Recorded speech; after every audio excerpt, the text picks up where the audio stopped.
Okay, so welcome Elaine, back to the Zoom room for another live session, the Art of Letting Go program. So let's jump into our email for today, which is an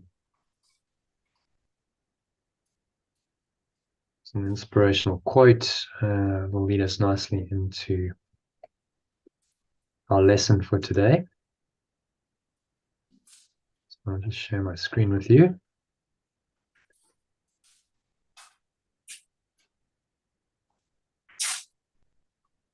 Okay.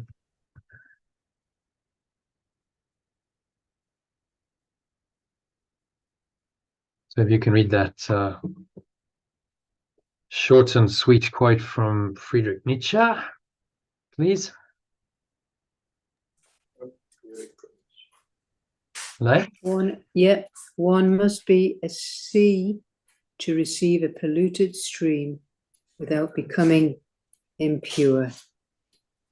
And you see an image of a polluted stream going into this, pristine ocean. So this was German philosopher and cultural critic and philologist Friedrich Nietzsche, who uses an analogy of the sea receiving a polluted stream to point us to the expansive awareness within us that is completely unaffected by any spiritual pollutants, remaining pure no matter what toxic inputs it may receive from the environment. So it's another perspective on what radical forgiveness or letting go means. You do well to contemplate for a few minutes. Really just not being affected by any of the pollutants, which are mental and emotional pollutants that seem to common in this world,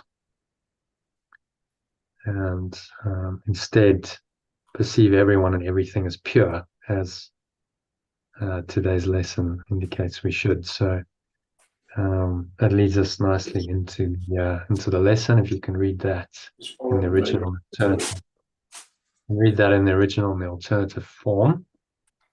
So lesson 263, this is. In fact, let me just bring up the original document.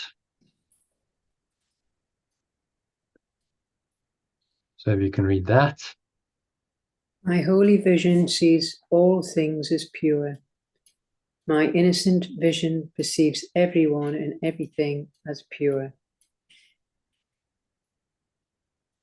Yeah, so holy is, I think we translate the word holy because not many people really understand what it means. It means innocent and pure, kind of a combination of the two. So my innocent vision, and then same sentence, perceives everything as pure. So even if you're looking on, let's say your friend who's quite depressed and really ego is taking over her mind, to still see purity behind that she is innocent and pure in her true nature. That's what he's asking us to do. Right. Yeah. Because that keeps you connected to your own innocence and purity. You can only perceive that innocence and purity from your own innocence and purity. So it connects you to that, confirms that is still there, that's real, and keeps you in your right mind in the face of the dark illusions of the ego. Yeah. Okay, so then number one, read the prayer in the original and the alternative. Line by line, yeah. I think just do it. The alternative. Yeah, there isn't much to translate. Do it in the original through in one go, and then the alternative. Okay. Father, your mind created all that is. Your spirit entered into it. Your love gave life to it. And would I look upon what you created as if it could be made sinful? I would not perceive such dark and fearful images. A madman's dream is hardly fit to be my choice. Instead of all the loveliness with which you blessed creation, all its purity, its joy, and its eternal quiet home in you. And my source, your mind extends all that is. Your spirit entered into it, and your love gave life to it. And do I really want to perceive what you extend as if it could be made simple? I do not choose to perceive such limited and fearful images. A madman's dream is hardly fit to be my choice instead of all the loveliness with which you blessed your extension and all its purity, joy, and eternal quiet home in you. And what's he saying in that one? Just connecting with our source. That's to allow the spirit to enter in, give love, away from these limited, fearful images. It's better choice than being in the madman's dream, which is never going to give you peace and joy. He doesn't mince his words, does he? A madman's dream. It's hardly fit to be my choice. Instead of all the loveliness with which you blessed your extension. So he calls our dream for what it is. This is mad. You're insane. You're a mad. Hardly fit to be my choice. That's one instance where feminists might not mind the use of man rather than woman. Oh yes, yeah, that would suit them more. Yeah. Madmen. But the truth is, mad persons, because it's the human mind. Really, when you start zooming out and looking at it from the true perspective, and you see the madness. You do very people's much. egos, clearly, and of course, then once you've seen it, you're not it. You're seeing it clearly puts you into the position of the observer, which means you have another awareness. You've identified yourself with another higher awareness, which we know from our teaching is the Holy Spirit, the remembrance of perfect love. So we must do that zooming out and look at it from above the battleground, as Yeshua puts it. Be able to just see the insanity and choose another way and say, well, okay, the world is mad and many people in it believe in the madness, but I don't have to believe in that. So I can stay in peace and stay calm and stay functional and flowing and happy and joyful while I'm here. That's a choice I can make. All its purity, its joy, and eternal quiet home in you. I can find this inner stillness even while I operate in the world and I function in the world on quite a high level. Potentially, you can do a lot, but your inner core is absolutely still.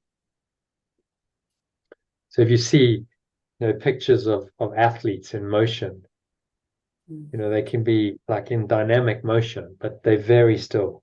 Head is still focused. Seen a picture of a tiger once. It's a beautiful picture. And this tiger's in full motion, like running towards the photographer through the water. And yet the head is so still, absolutely still, as though the tiger wasn't moving at all. Just completely stillness in the essence of that quite active movement. And so that's the essence of the flow state. I'm still while at my center while I move and I act.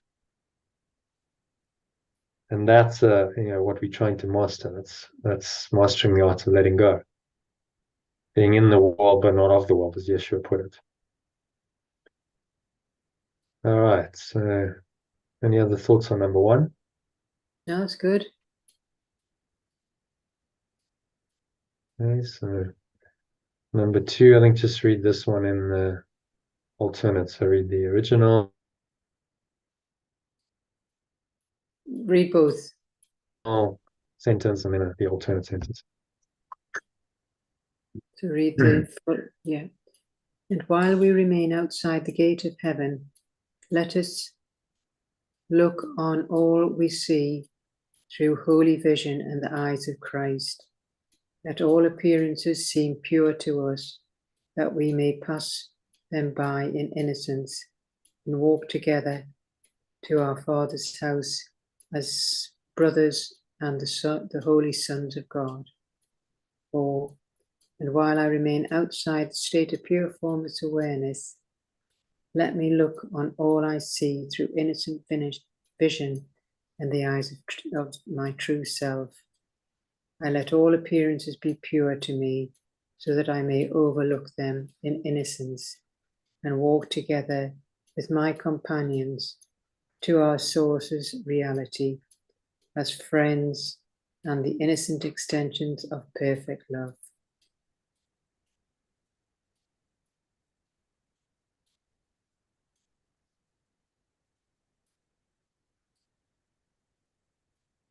And what's he saying in this one? Well, we want to go past all the appearances of the world and the outside of the gates of heaven. Let us look on all we see with innocence, because it's coming from the Christ eyes. So everything, all appearances will pass by in innocence, and then we walk together in the source, the source's reality as friends and the innocent extension of perfect love.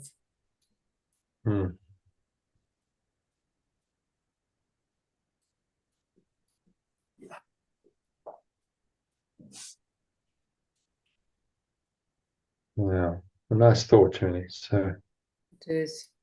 Walk together back to God. Yeah. It was the same journey, the same destination. We walked hand in hand, and we're united in purpose. We have one purpose, a shared purpose, a shared meaning for our dream. It's only when we depart from that purpose and we think we have other purposes that we can ever conflict. And we think that my interests and the other person's interests are not aligned. They have a different agenda, and then we struggle with that.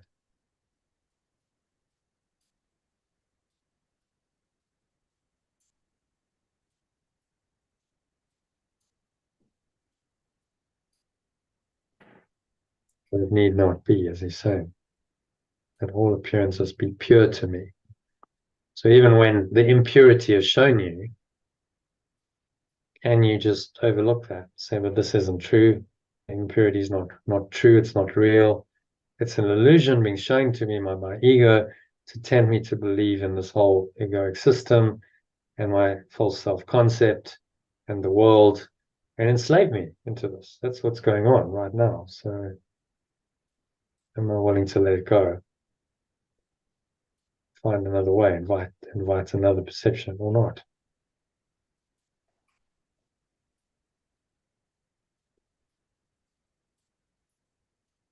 Okay. Any other thoughts on that? No, it's a nice. Short, sweet lesson. Yeah, it's good. Okay, so the text today is quite short. It's 7 paragraphs. So why don't we do a meditation, and then we'll go into the text. Okay. That'll be our session. I think we can give the insert a miss today because we did yesterday. Yeah. So that's Okay. Yeah, yeah, all right. So that's good.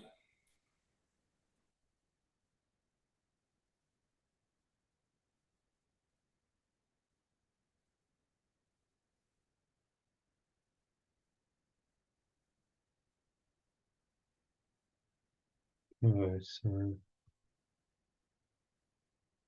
just making yourself comfortable in your favorite meditation posture. Feet shoulder width apart, your back straight, cup your hands in your lap. Close your eyes and start off by taking a nice deep breath in through the nose. And so you're breathing in and you notice how the stomach rises and the chest rises. And the subtle flow of air in through the nostrils. Letting the stomach out like a balloon, clenching the sphincter muscle, locking the energy in. Drawing the energy up the spine to your heart center. Putting one hand on your heart. Connect with your heart space. Drawing the energy up to the crown of your head. As pausing at the top of the inhale, so it's a maximal inhale breath. And just in your mind, notice any thoughts, emotions, related body sensations going on. Particularly anything that feels negative, limiting, attractive, constricting in any way. Breathe into it.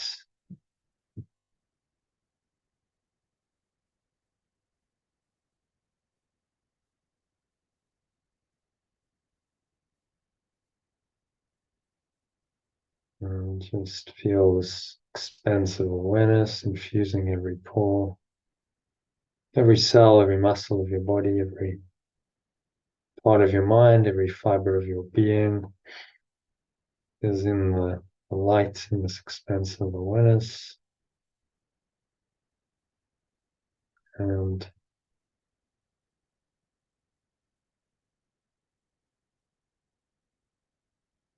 bring to mind any thoughts and emotions that are not expansive, but show you something else, show you negativity, judging those projections perhaps as impure, wrong, maybe even evil. And just breathe into all of that and psychologically breathe in light.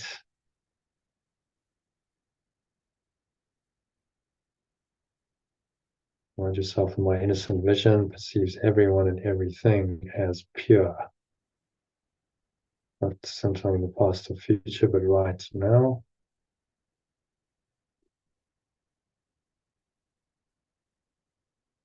And then just be willing to let it go. So you're going to blow out the ego's thought system.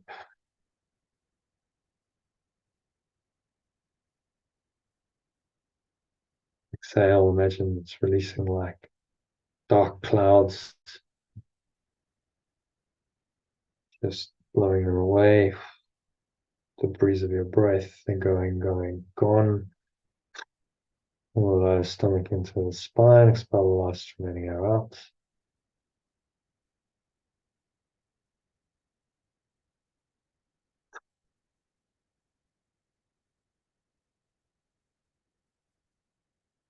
And just rest here.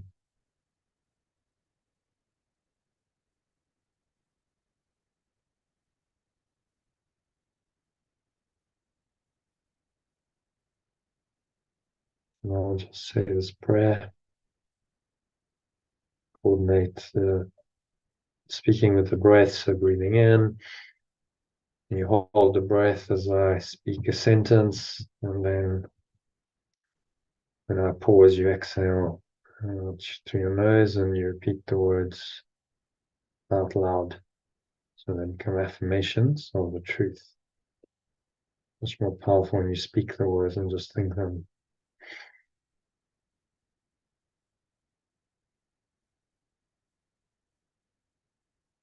So breathing in, say Father or Source, my Source, your mind extends all that is. A nice solid statement of upfront truth.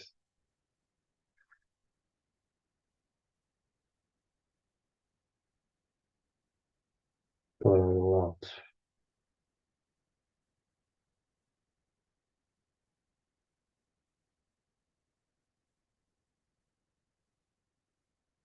Breathing in again.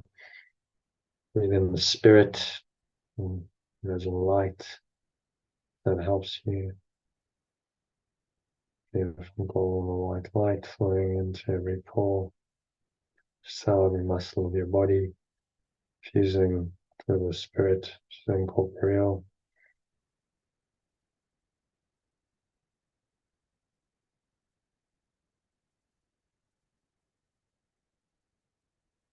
Say your spirit entered into it.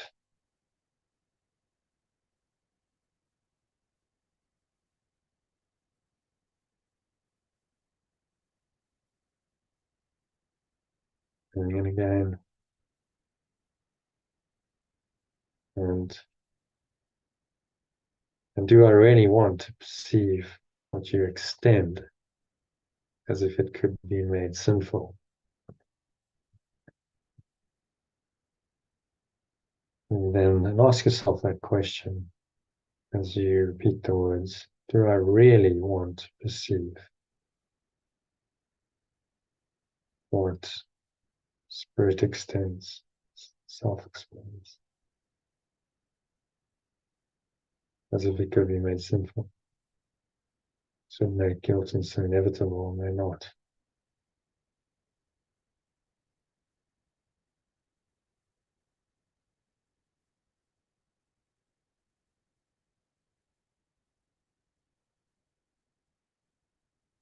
Breathing in again. I do not choose to perceive such limited and fearful images. Dark, original word dark, limited, and fearful images.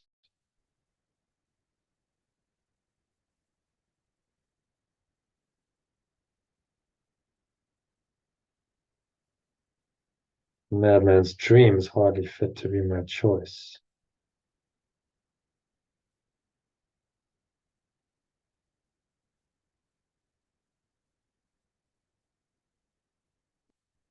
Of all the loveliness with which you blessed your extension.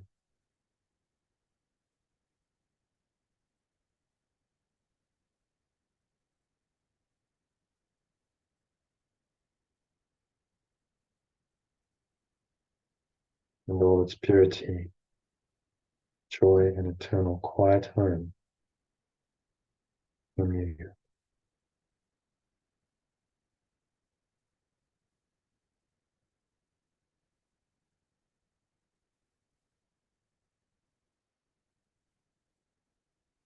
And feel that quietness descending. Breathe it into every pore, every cell, every muscle.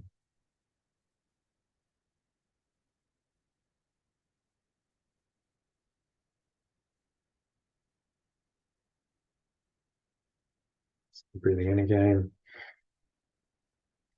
And while I still remain outside the state of pure formless awareness,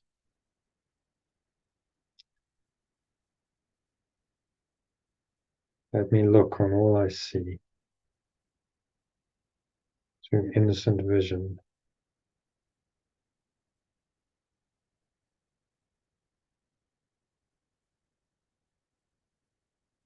And look on all I see through innocent vision, just true perception.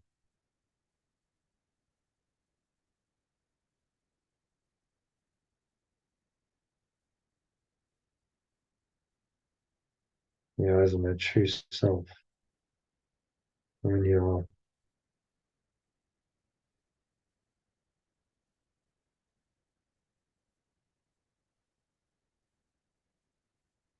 let all appearances be pure to me.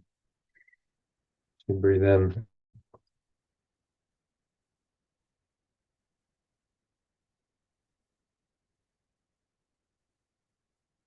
and let all appearances be pure to me, so that I may overlook them in innocence.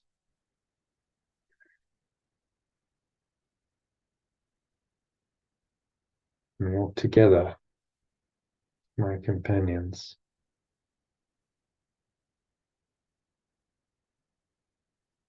Our source's reality as friends,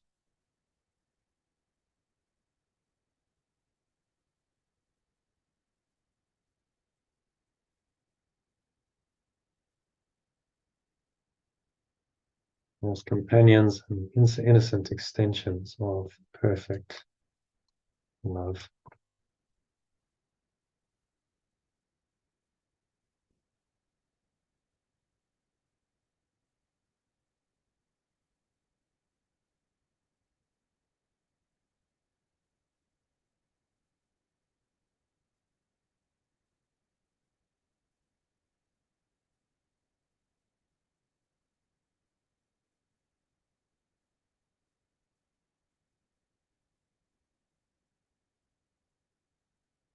And just rest in this deep connected state.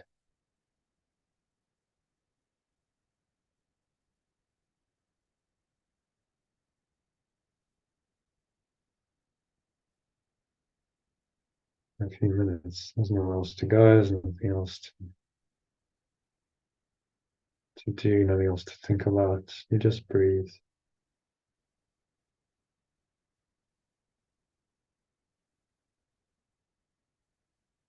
Breathe, relax, be still, and let the breath help you sink inwards to this eternal quiet home the lesson speaks of. And your deeper mind and your heart,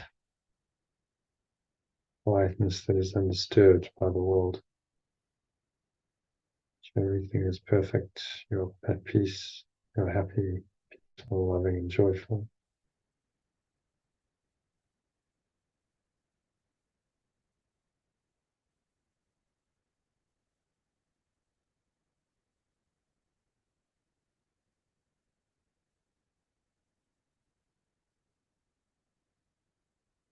And just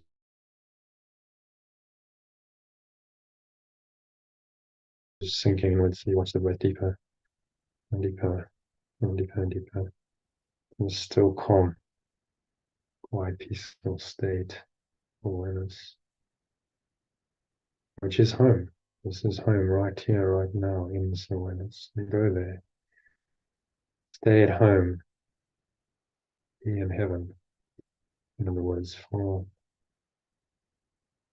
the next couple of minutes of deep, peaceful silence.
Many thoughts come to you that seem to disturb this deep peace.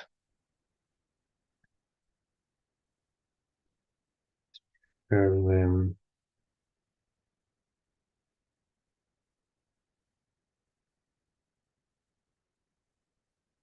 Breathe in. Remind yourself that my innocent vision perceives this as pure. So you let it go. Just drop it, blow it out, like dark clouds of black smoke out of your mouth. Leaving your mouth, your energy system, your body, going, gone. So nothing really is. Those thoughts, those emotions, your mental projections,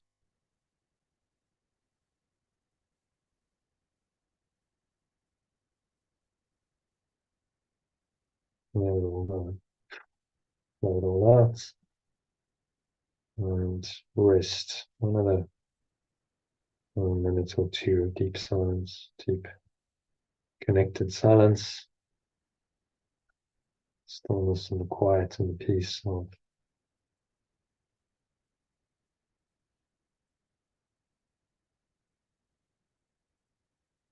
spirit. Just abide there for a little while.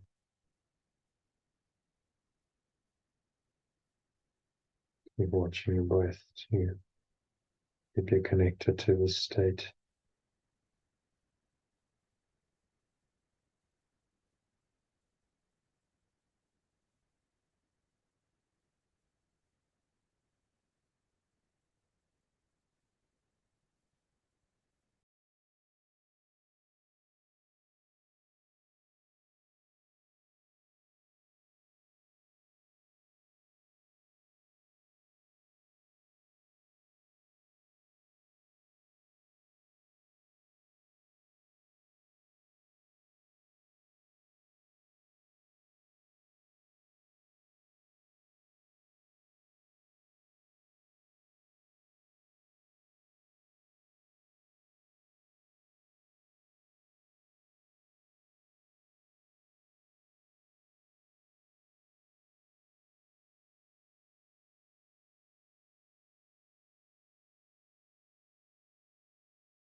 gently coming back in awareness of the body and the breath, senses and the world. And on the count of three, you're going to open your eyes. Hi, you, Kim. It's coming out of meditation. So, and just breathing in, noticing how the stomach rises and the chest rises, subtle flow of air in through the nostrils. Pause at the top of the inhale. Smile, scan your mind again. Notice whatever thoughts and emotions are going on. Related body sensations, perhaps. And just be willing to let it all go. Reminding yourself that my innocent vision sees all things as pure. Blow it out, let it go. Notice how the air flows out, chest and the stomach suck back in. Notice the weight of your body, bottom of the exhale, pressing down into the chair. Notice what you're feeling and touching. Notice what you're hearing. Maybe there's subtle taste in your mouth. Notice that. What you're smelling as you breathe in. Noticing all these things in this very still, calm, surrendered way.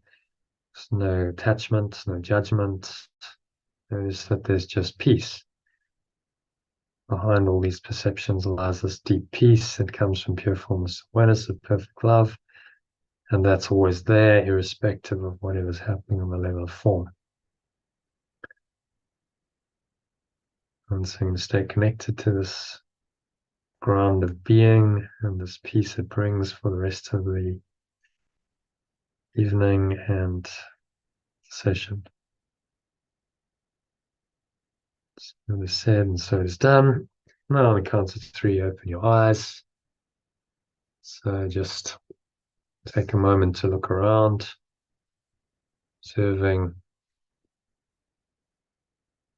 various objects in the room in a very calm, detached way. So just don't judge anything or name it or label it. Notice there's a deep peace, same peace that you had in your meditation. Your eyes were closed. You can alternate eyes closed and eyes open. Notice it's the same peace. Nothing's really changed. Move on to something else. Again, open-eyed, close your eyes. And notice the same peaceful inner state of awareness is there, whether your eyes are open or closed.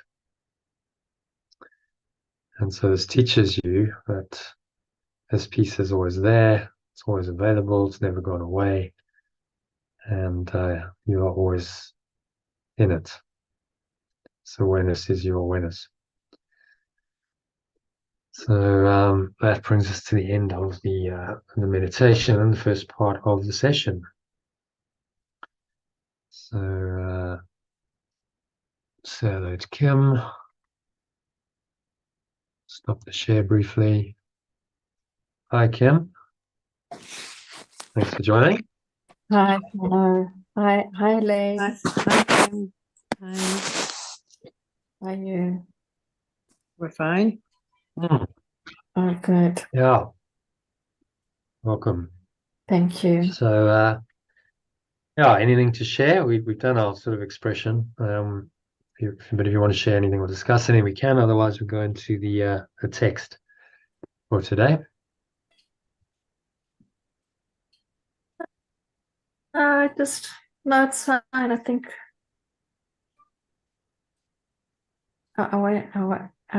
not that I don't want to share, but yeah, no, I'm good. Thank you. Just getting through the week somehow.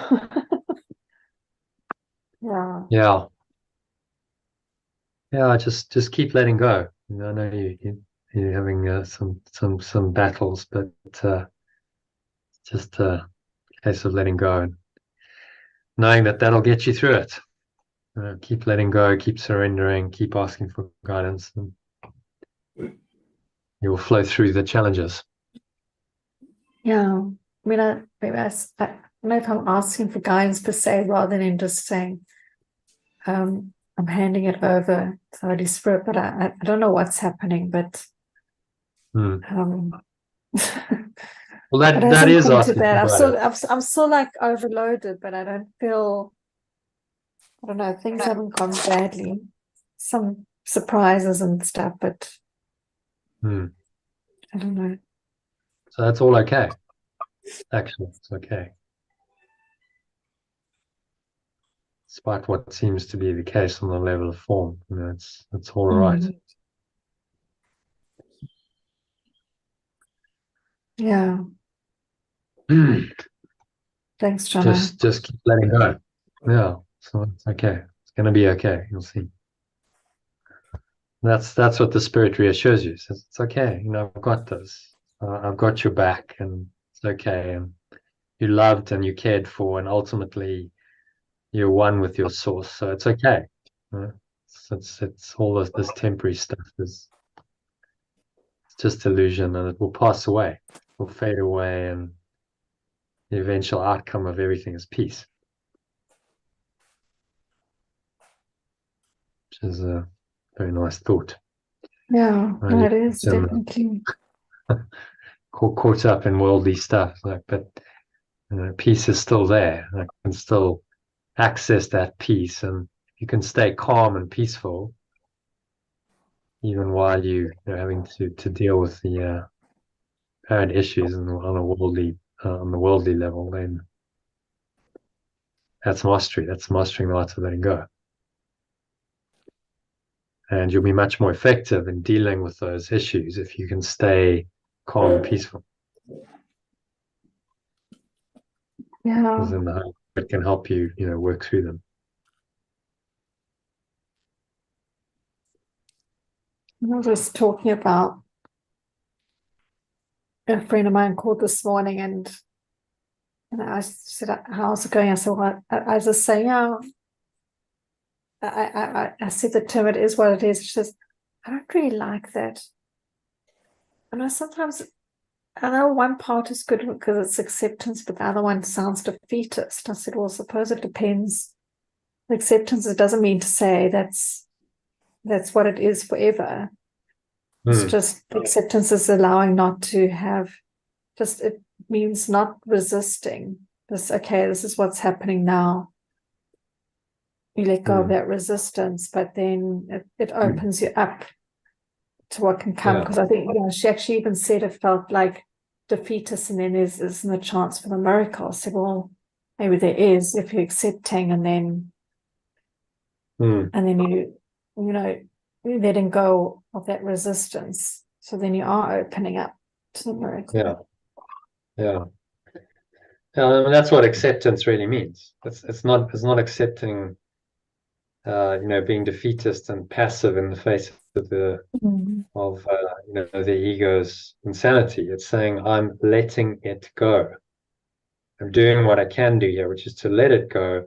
So I'm no longer in any kind of mental and emotional resistance to what's happening, because that resistance is the ego.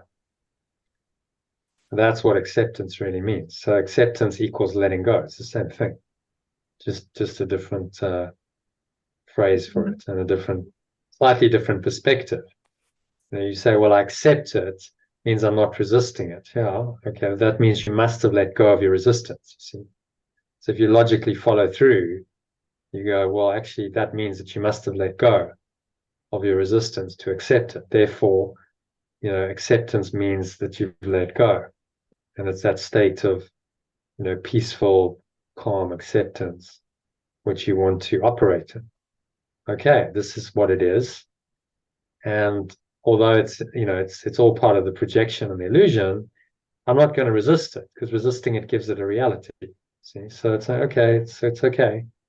And I'm all right. I'm okay as I am, and I'll just flow with it. Whatever is what it is. And I'll flow with that. I'm not in a resisting state. That's what acceptance means. So it requires letting go in order to get into that state. But many people misunderstand, the meanings of these terms. They don't really understand what acceptance means. Oh, that means I just passively accept everything, and I'm doormat and I don't do anything about it. Some people might think that, or your friend said, well, it sounds defeatist and too passive. There's many of these misinterpretations. But if you relate it to radical forgiveness or letting go, then it makes sense. You go, okay, well, actually, it's just another way of looking at letting go and another way of labeling it, which could be helpful, but maybe not. I tend not to use it that much because I think it can be confusing for people. Because acceptance sort of in many people's minds will be interpreted as not letting go. Well, what are you saying? I've got to accept it as it is, but then you've got to say I've got to let it go. So there's a contradiction there. What do you mean? What it means is you let go of your resistance to whatever seems to be happening. So it's the mental and emotional resistance that you want to let go of, which then puts you into a state of inner acceptance, which then actually paradoxically allows things to change. By letting go and getting into that true state of spiritual acceptance, you're in a position then to allow change to happen. When you resist something, then you get stuck with that, because what you resist persists. That's a spiritual law. So in the end, it comes down to, can you let go? Like really let go, radically let go. And just, when you say give it to spirit, it's like, well, I don't know the outcome. We had this conversation a bit earlier in the expression session. I don't know the outcome. I'm not in control.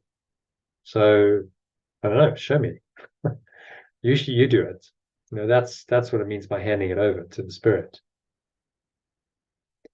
And then, listen to the guidance. If you feel inspired to act, then you do. Or to say something, you do. So you're not just, passive and not doing anything. You are, but what you're doing is under guidance. You're being guided and directed by this higher awareness, so that your actions and your words are, coming from a deeper place of wisdom rather than from the ego that's just self-seeking, seeks to perpetuate itself in everything. Okay, yeah. So just keep on. You're on the right track. Just know that. All right, so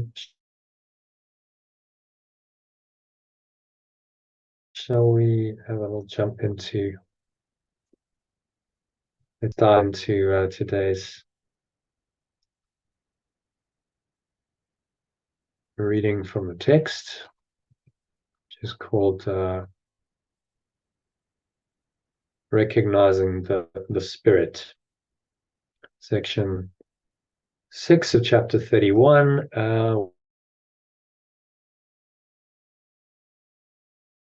which is one of the last, I think it's 2 more to the manual for teachers in a few days, and work through that, and then the supplements. So getting the text and the workbook are the major parts of it. So almost done with the text. Amazing.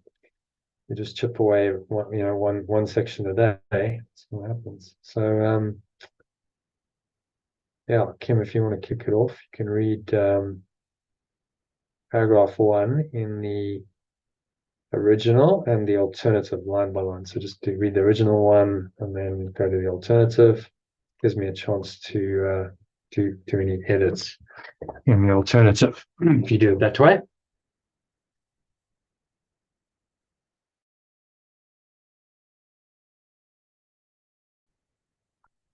I think you're muted. Okay, sorry. There we go. Okay. You see the flesh or recognize the spirit. I perceive the body or recognize the spirit. There is no compromise between the two. There is no compromise between the two. If one is real, the other must be false. What is real denies its opposite. If one is real, the other must be false. For what is real denies its opposite. There is no choice in vision but this one. What you decide, there is no choice in vision except this one. What you decide in this determines all you seek and think is real and hold as true. What I decide in this determines all I perceive and think is real and hold as true. On this one choice does all your world depend, for here have you established what you are, as flesh or spirit in your own belief. On this one choice does all my world depend, for here I have established what I am as flesh or spirit in my own belief. If you choose flesh, you never will escape the body as your own reality, for you have chosen that you want it so. I choose flesh, I never will escape the body as my own reality, for I have chosen that what I want it so.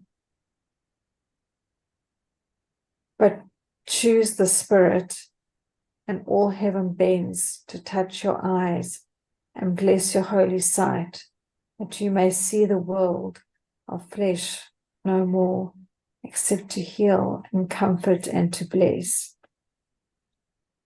But when I choose the spirit, and all the state of pure formless awareness bends to touch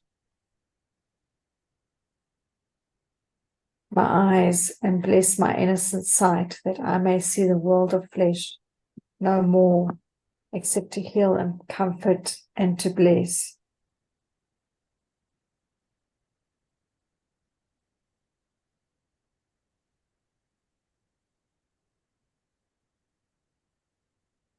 Okay, so if you read that from the top, just in the alternative, just to check it. I perceive the body or recognize the spirit. I cannot compromise between the two. If one is real, the other must be false. For what is real denies the unreal.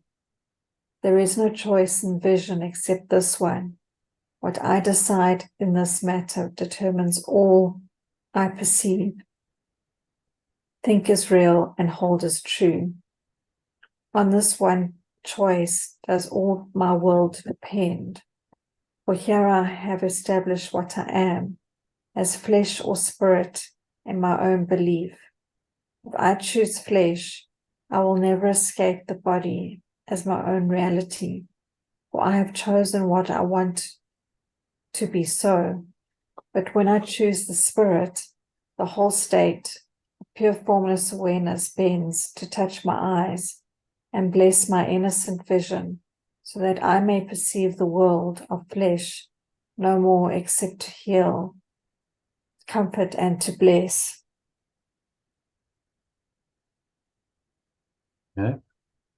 So what's he saying in this paragraph, in essence?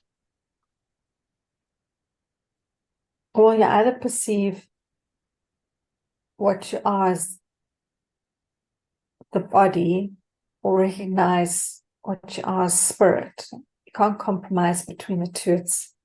It's one or the other, and one is real and one is not. And you have to make a choice, or you make a choice. And that when you say my whole world, the whole world depends on this one choice, meaning like, well, it's either one or the other. You can't compromise between the two. If you choose the body or the flesh, and that's what you perceive as your reality, then you're not choosing spirit. But if you choose a spirit, you're not perceiving the world of flesh anymore, except so like the body is just your vehicle that the spirit uses in this world to get home to the real world, basically. That's how I interpret it. If you're choosing spirit, but you're still with the body, but the body is just the vehicle. Yeah, except to heal, comfort, and bless. So, Yeah. So my you purpose adjusting your becomes a different one. perception. So you're adjusting your perception of like the world in terms of it's not actually real, it's the dream, but it's a reinterpretation of what's happening in the world through the spirit. Yeah, that's the innocent vision. I do not perceive the world of flesh anymore. So, the body and its pains and suffering and its sickness and its aging and its death and everything that goes on here that is of the ego, we overlook that. We let that go. And our only purpose here becomes to heal, comfort, and bless ourselves and others. And so the spirit is then directing, that at one-man process and using our bodies and our minds and everything accordingly. And that's the enlightened way that he's teaching us. So don't focus on the flesh, and make it important and real. And you see how people do that all the time. If you focus on your body identity, you're trying to enhance that. Women particularly, makeup, jewelry, fashion, perfume, plastic surgery, if you want to take it to the extreme. And that's serious identification with the flesh, isn't it? Literally, it's like, well, you're getting your flesh, rearranged. You're so attached to how it looks. Complete identification with the flesh and not the spirit. So he's saying, you've got to make a choice, and when you choose the spirit, then the state of pure formless awareness bends. The peace comes upon you, and you start perceiving the world differently, and you experience a deep peace that attachment to the body, the world of flesh, as he puts it, cannot give you. Because that's a house built on sand, to use another parable of Yeshua's. If you're attached to the body, well, it's not going to last. So your house is built on very shaky foundations, and of course it is going to age, and it is going to get sick, and it will die. And so then your whole reality seems to be very precarious. Whereas if you spirit and you recognize that you're immortal and beyond anything that happens to the body, then your house is built on the rock, foundation of spiritual truth. Okay, so any other thoughts on number one? No, all good, thank you. Lane, happy to move on? Yes. All right, if you can read number two. Again, in the original and then the alternative, sentence by sentence, please. Salvation is undoing. Awakening is undoing. If you choose to see the body, you behold a world of separation, unrelated things, and happenings that make no sense at all. If I choose to perceive the body, I behold a world of separation, unrelated things, and happenings that make no sense at all. This one appears and disappears in death, and one is doomed to suffering and loss. This one appears. Yeah. This one Sorry, appears. This one appears and disappears in death. That one is doomed to suffering and loss. And no one is. Just pause it there. I mean that's very appropriate given what we're talking about with your friend, isn't it? Yes. You're seeing that one is doomed to suffering and loss, and this is the world that we seem to see here. What she says, that doesn't make any sense, but nevertheless, that's what seems to be going on. Yeah, it So is. this one, what he means is one person, maybe. So one person appears.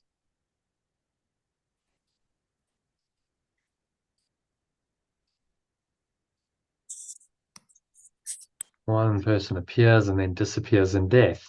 Right? So that happens quite often. People just disappear. They're dead. Oh my goodness. They just disappeared. Where did they go?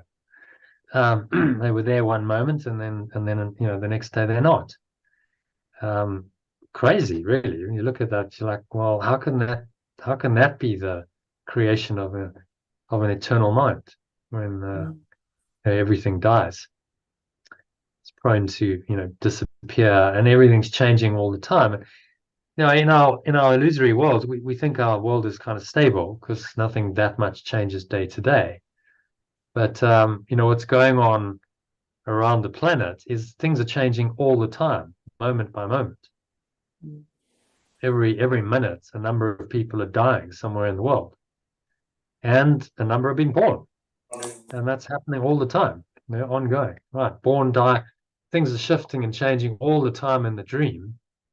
As we speak, another person just got born, and another one just died, and that's all going on, out of our awareness. And he's asking us to look at that and go, really? Is this the world you want? Is this the reality you'd like to live in?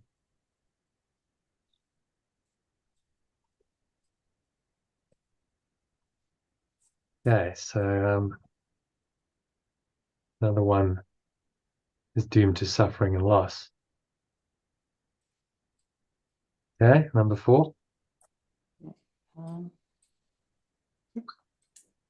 And no one is exactly as he was an instant previous, nor will he be the same as he is now an instant hence. And no one is exactly as they were a moment previous, nor will he be the same as he is now an instant hence. Was it there? Nor will they be the same as they are now in a moment's time. We'll put it just a bit more familiar language. So everyone's changing all the time. No one is exactly as they were in a previous moment. So things are changing all the time. Your body's changing moment by moment, all the time. And nor will they be the same as they are now in a moment's time, on the form level.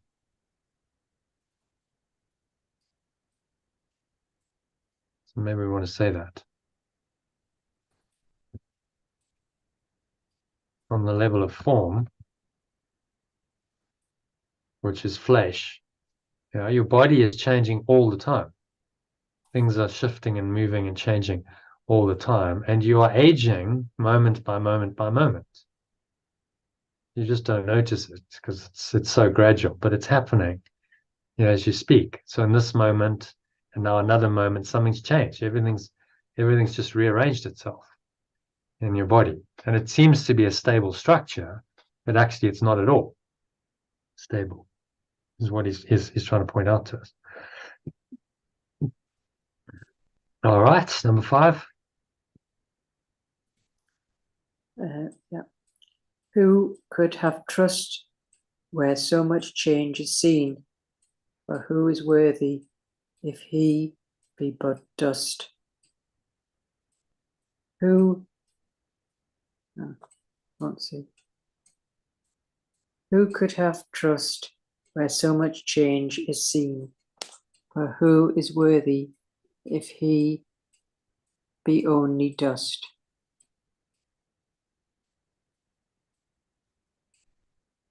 Salvation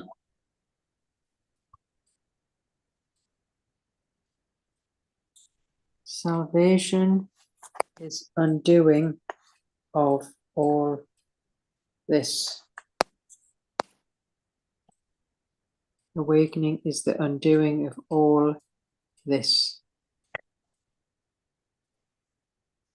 For constancy arises in the sight of those whose eyes salvation has released from looking at the cost of keeping guilt, because they choose to let it go instead. For permanence arises in the sight of those whose eyes awaken has released from looking at the cost of keeping guilt, because they choose to let go instead. Okay, so read that from the top in the alternative. Awakening is undoing. If I choose to deceive the body, I perceive a world of separation, unrelated things and events that make no sense at all. One person appears and then disappears in death, and another one is doomed to suffering and loss. On the level of form, no one is exactly as they were in a previous moment, nor will they be the same as they are now in a moment's time. Who could have trust where so much change happens? For who is really worthy if they are only dust? Awakening is the undoing of all this. The permanence arises in the sight of those whose eyes awakening has released from looking at the cost of keeping guilt because they choose to let go instead.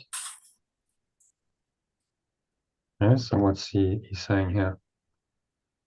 Well, if we choose to see or perceive the body in the world of separation and suffering and all of those things, then of course it makes no sense at all. And when one person appears and disappears in death, others are doomed to experience suffering and loss. So on the level of form, we are here 1 minute.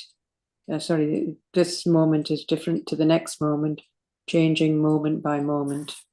So it's not stable. So awakening is the undoing of all of this. And letting go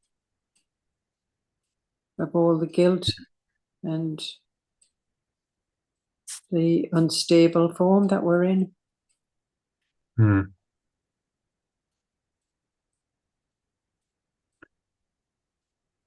Permanence arises in the sight of those whose eyes awakening is released from looking at the cost of keeping guilt because they chose to let go instead.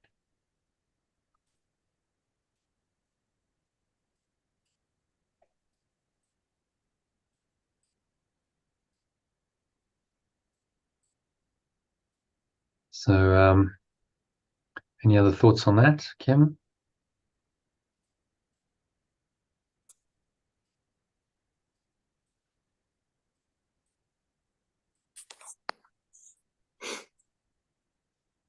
Any thoughts or comments? No? All right, so we go to number 3 then.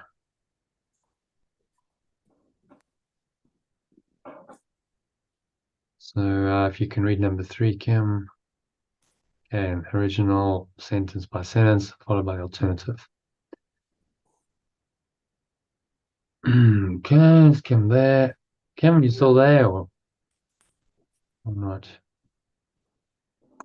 Okay. Don't know what's happened to Kim. So you want to just carry on, right? I don't know if she's gone away or right. Or what. She's here. Okay. Just moving chairs.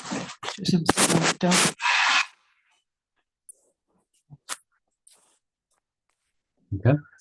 Salvation does not ask that you behold the spirit and perceive the body not. It merely asks, awakening does not ask that I behold the spirit and perceive the body not. Do not perceive the body, will change it to.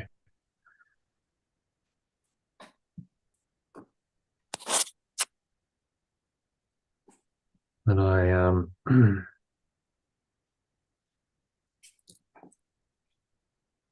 behold the spirit.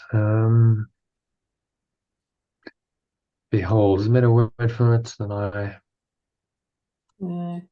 experience, maybe. experience.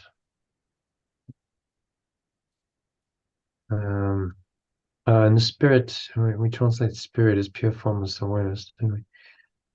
Normally, so let's just see. Spirit, recognize, perceive the body or recognize pure formless awareness.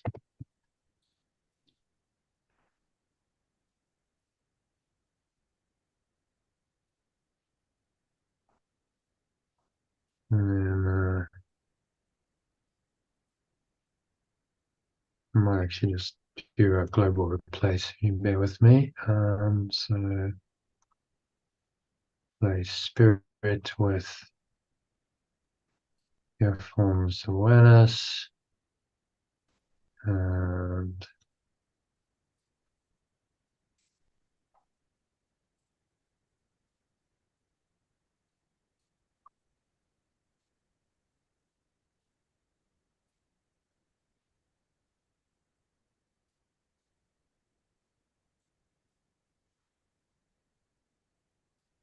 spiritual. Fine, next. Alright, so that just needs to, we should just change that maybe. Recognizing these pure formless awareness.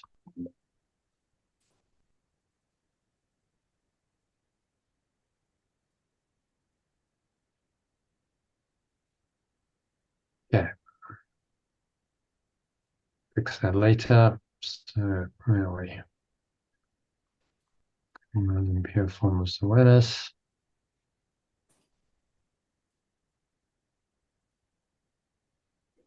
So start again. Awake salvation does not ask that you behold the spirit and perceive the body not. Merely asks that this should be my choice. I think you were there, number 2. Number 3. Or I can see the body without help, but do not understand how to behold a world apart from it. Oh. Yeah. Remember to read it in the alternative as well.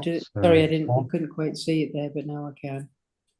For you can see the body without help, but do not understand how to behold a world apart from it.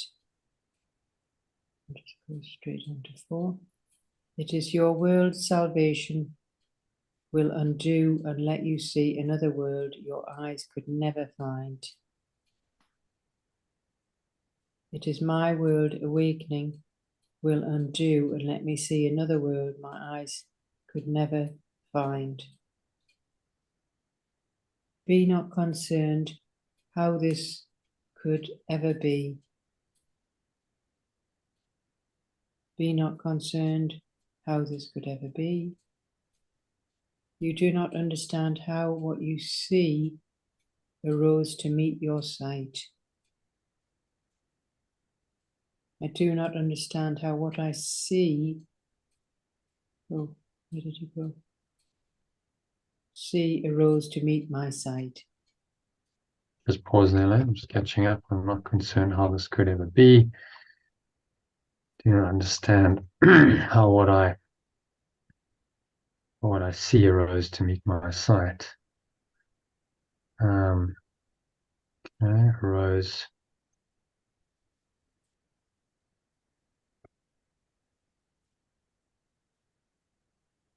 Or if I did, it would be gone.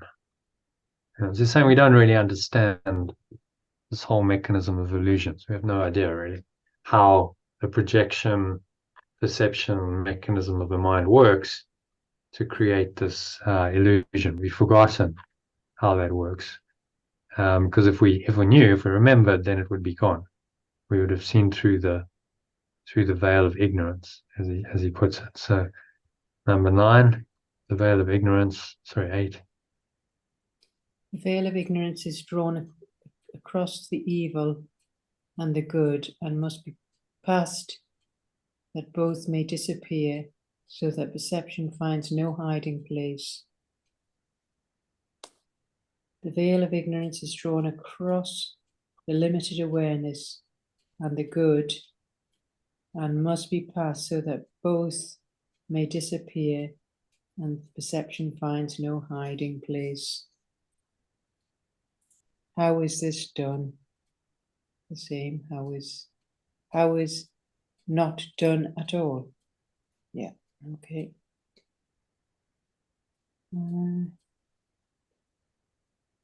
What could there be within the universe that God created that must still be done? What could there be within the universe that pure formless awareness of perfect love created that must still be done? Would change created to extends. There be within the universe, capital universe, because it's reality, capital reality, created by pure formless awareness of perfect love, which is that awareness. The universe is just the state of pure formless awareness, perfect love. That is the universe of truth, as opposed to the false universe, which is the universe of form. So when he uses the word universe, most course students get confused because they think maybe he's referring to the physical universe. But actually it's the eternal universe of pure formless awareness of perfect love, true reality. And that's why we capitalize it. So if they capitalized it, makes it clearer, doesn't it? Because it's in the same order.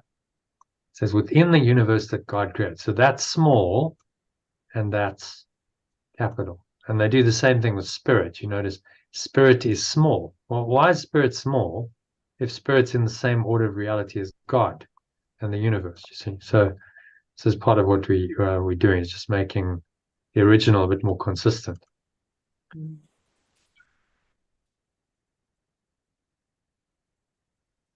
Regard to things like the capitalization. Okay, so read it from the top in the alternative, please.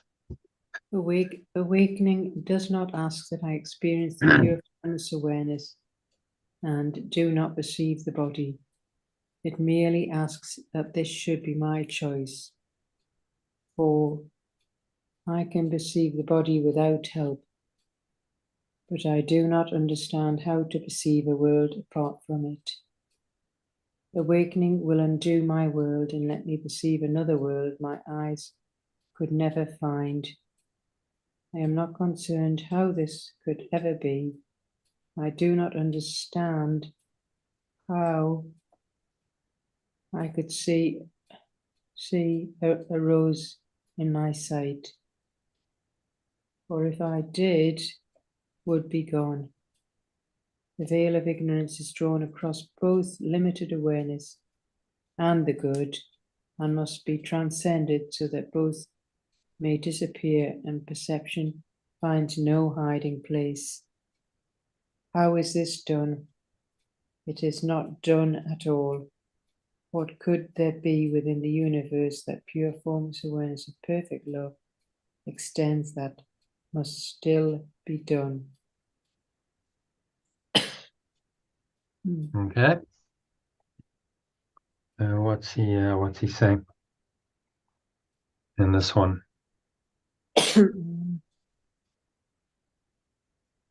Well, it's saying the awakening is not asking us to experience this pure formless awareness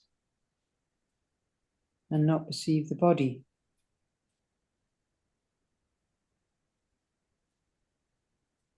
So he's just asking us that this should be a choice. Yeah. So yeah. Not quite sure what the veil of ignorance is drawn across both limited awareness and the good. So They apparently good. Apparently good. Must be transcended that both may disappear and perception finds no hiding place. So is that meaning clear it all, clear the veil, and there it's wide open with nothing, nowhere to hide? Yeah. Yes. So in the good and the evil, the light and the dark, that's duality. Mm-hmm. You're still caught up in a dream where there's apparent opposites: limited awareness and the apparent good. So I like that appearance. That's nice. I like that. I want to get more of that, keep that, and then, oh no, I don't like that. I want to move away from that. I want to get rid of that.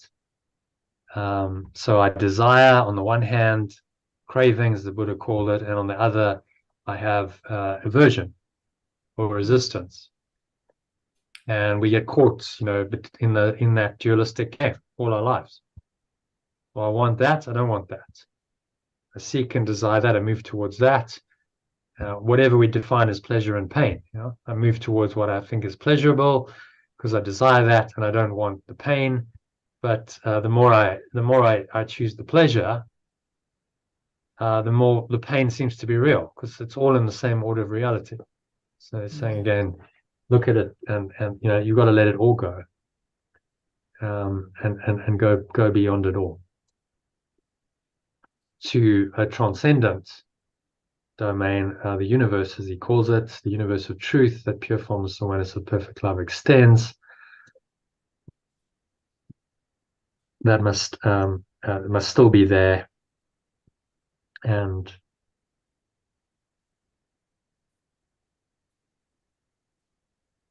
must still be done. It's complete. This awareness is complete. It's whole, and there's nothing that still needs to be done because it's complete unto itself. It's not done at all. How is this done? It's not done at all. It's merely a recognition that it's already done. See, so that's the difference between a non-dual teaching like this. It's really saying, look, it's already there. Truth is already there. You don't have to do anything. You just have to recognize that it's there already. And that's one. Those are the true teachings of this world. And then you get the teachings that say, well, no, it's not done at all, and you've got to keep striving to get things done. And you must do this, and you must do this, and if you do this, then you'll improve yourself, and you'll be happier, and you'll be more successful. And that's the whole personal growth movement. And there's many religions and spiritualities that go into that. Conscious manifestation. If you do this and you do this, then things will go better for you. So I'll give you an example. My wife was into a version of Buddhism called Nichiren Buddhism, and some of the people would chant. One of the primary practice, spiritual practice in the teaching was to chant. So you'd sit and you'd chant, and then some of them would say, well, I'm chanting for this. I'm chanting to get this or to resolve this problem. And so there's then a belief that something needs to be done, something needs to be fixed, rather than, no, I'm just chanting to help me let go of my psychological and emotional attachment to this issue. See, it's a very different focus, isn't it? The one says, let go and flow and allow things to flow, and you just allow miracles to happen. And the other says, no, I must somehow try and control this and get things done and make it happen. And those are the two ways, which don't reconcile. So you've got to choose, which way you're going to follow. And he's suggesting that the already done and just accepting what's already done is much easier because that's true. It's already done. You just have to recognize it. Okay, it's a done deal. No stress then. Already done. I just accept it as it is, and I'm happy. But if I have to somehow do things and I have to somehow achieve happiness, then it's never going to be done, is it? It's always going to be elusive. Just well, when I do this, when I do that, then I'll be happy. That's the story the ego keeps telling us. It keeps us on this desire and aversion, craving and aversion treadmill, flicking between the two polarities instead of just going, well, actually, it's already done. I just need to recognize it, accept it. And that, again, he talks about true acceptance. That is what true acceptance really is. It's accepting it's already done. And irrespective of what's going on the level of form, the truth is still true. It's still there, and I can still accept that the truth is there as it truly is. And then I find, a lot of peace of mind and comfort in that. Okay, so any other thoughts on that one, Elaine? That's good. All right. Do you have any questions? Are you back? I'm still not around. Okay. So, Elaine, looks like you're on your own. Tim, if you want to read, you're welcome. You're unmuted, but Kim, you there? No. Okay. Don't know what's going on there. Maybe I'll call her. Yeah. So load Maybe, shedding. maybe she's fallen asleep. I don't know. It's just. Oh yeah, because they're 2 hours ahead, aren't they? No, it's possible. It's now. Yeah. So Let's just see if she picks up.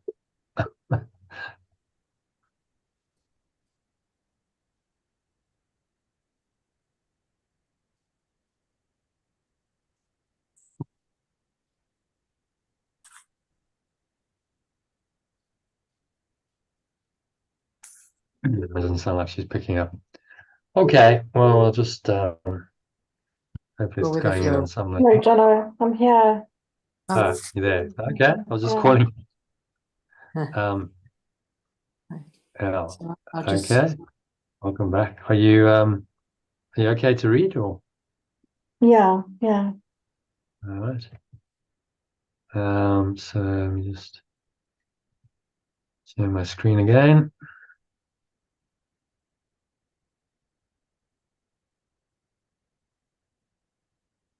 Okay, so number 4, only in arrogance.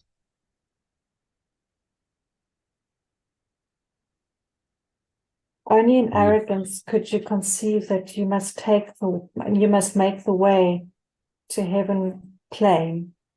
Only in arrogance could I conceive that I must make the way to the state of pure formless awareness plain. The means are given you by which to see the world that will replace the one you made. The means are given me by which to see the world that I will replace the one I made. Your will be done. My will be done. In heaven as on earth,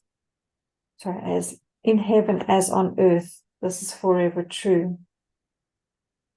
In the state of pure formless awareness as on earth, this is forever true. It matters not where you believe you are, nor what you think the truth about yourself must really be. It does not matter where I believe I am, nor what I think the truth about myself must really be. It makes no difference what you look upon, nor what you choose to feel or think or wish. It makes no difference what I look upon, nor what I choose to feel or think or wish. For God himself has said, your will be done. And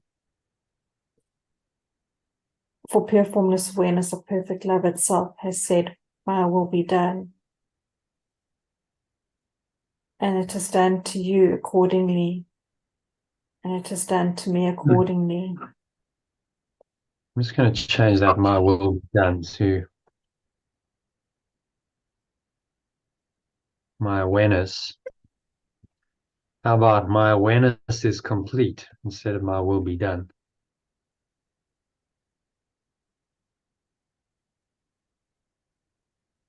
Yeah.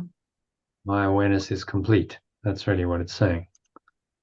So what he's not meaning to do anything in on the level of form. I think a lot of people might misinterpret that.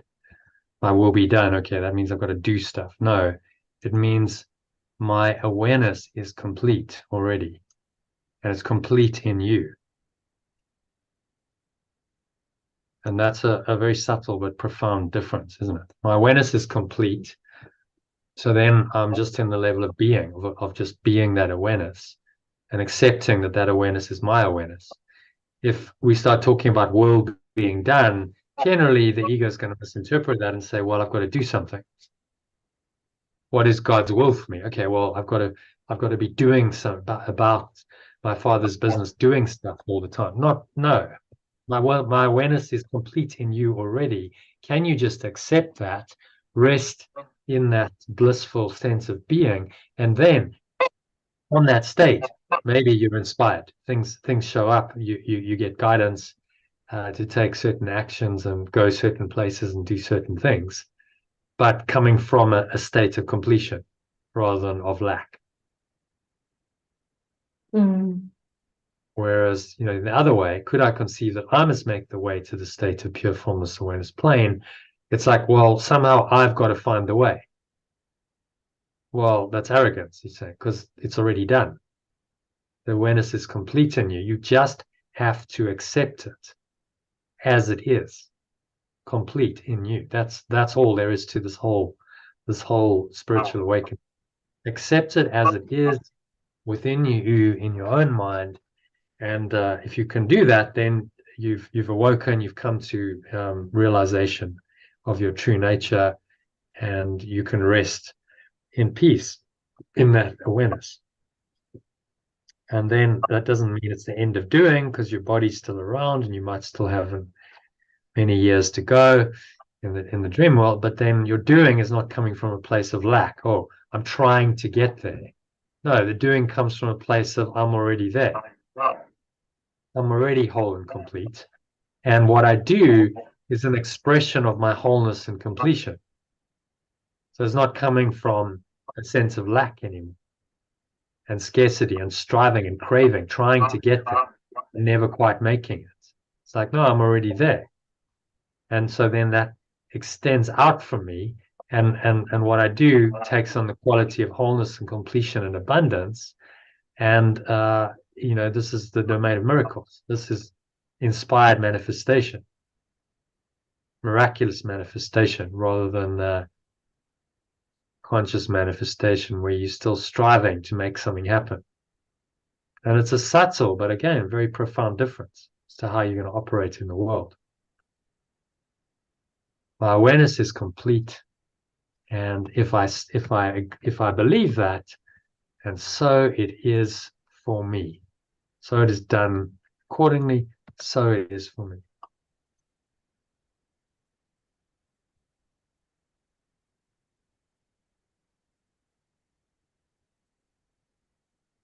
And so it is.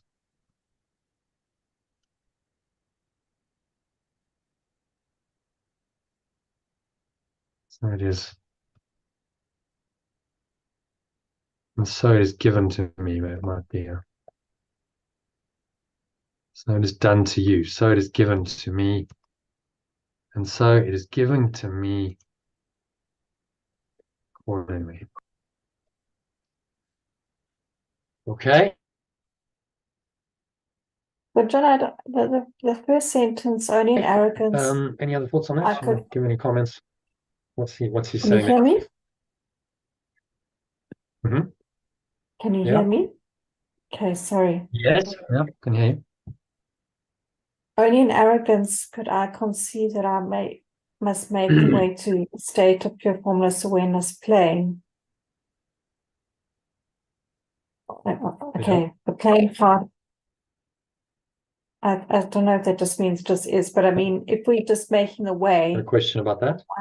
I'm still, is it because we are trying to make it ourselves rather than just accepting it? Is that the. Yeah. I mean, saying it's that I make must the find way. a way. Yeah. have to get there. Look, So I rather must, than just let's, letting go. I must find the way. Only in arrogance could I conceive that I must find a way to the state of pure formless awareness. That's what he Well, what means. does that look like? Versus, I mean, a way could also just mean acceptance. Well, so I'll give you an example. Let's take the Buddha. You know, he was like 100% focused on enlightenment. For 7 years, you know, he left his cushy palace. He was a prince, and he went, right, I'm going for this thing called enlightenment. He was super focused. He tried every technique that was available. Went to all the gurus. I think he was fasting pretty much permanently, living on like 1 grain of rice a day, this kind of stuff. You know, really like ascetic, 100% focused on trying to find the way to God, and he failed.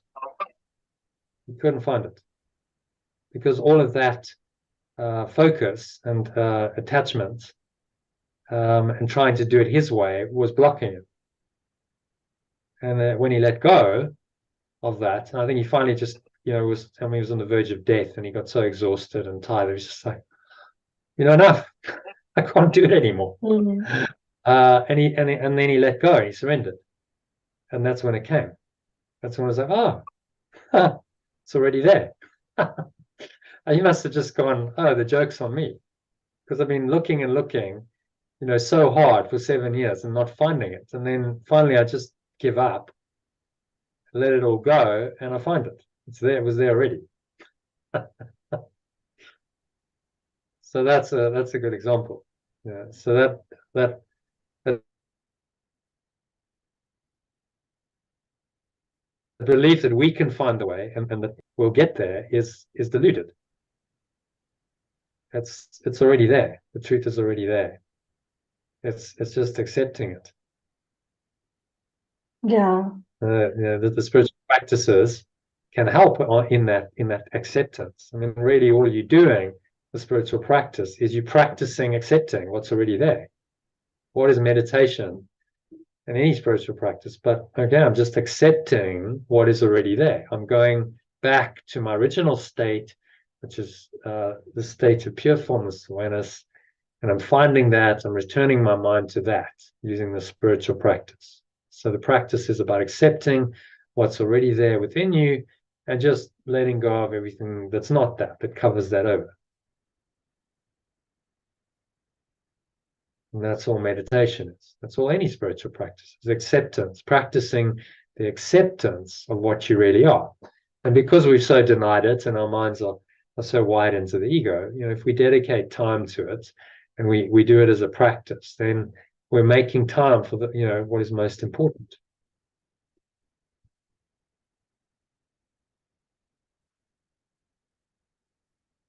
But it's always already there. This is the. Did you ever watch that Samadhi video I shared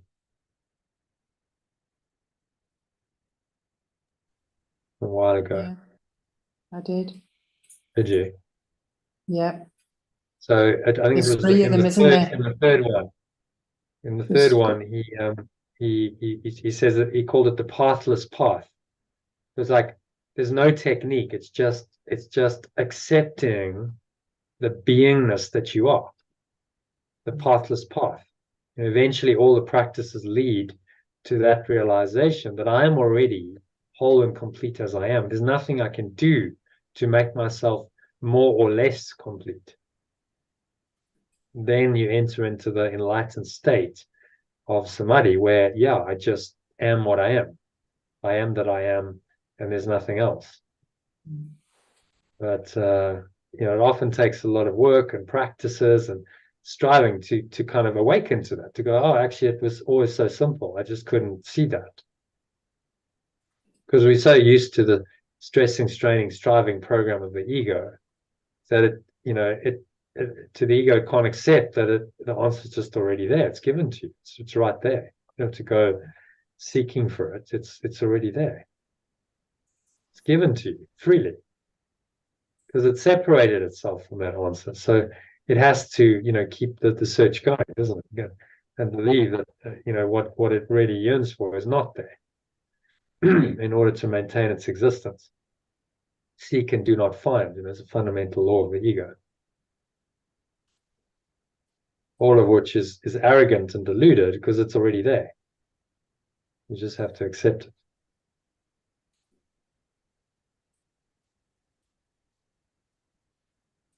Okay. So any other questions on number 4? I think is Elaine left as I'm still here. Kim's back. Okay. Kim, any other questions?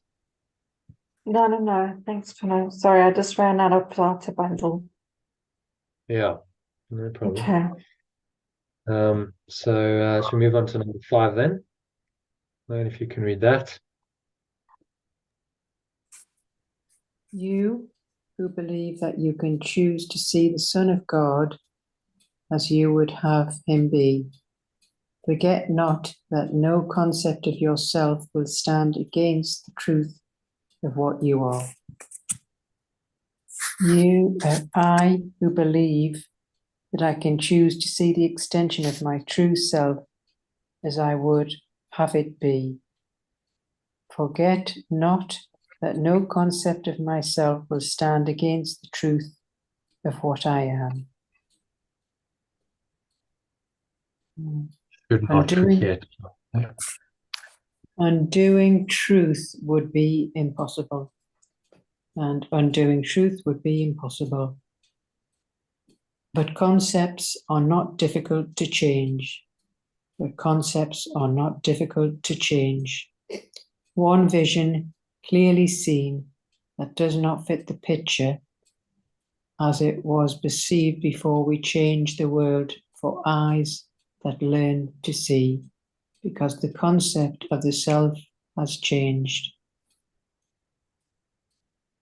One vision clearly seen that does not fit the picture as I perceived it before will change the world for eyes that learn to see, because the concept of the self has changed.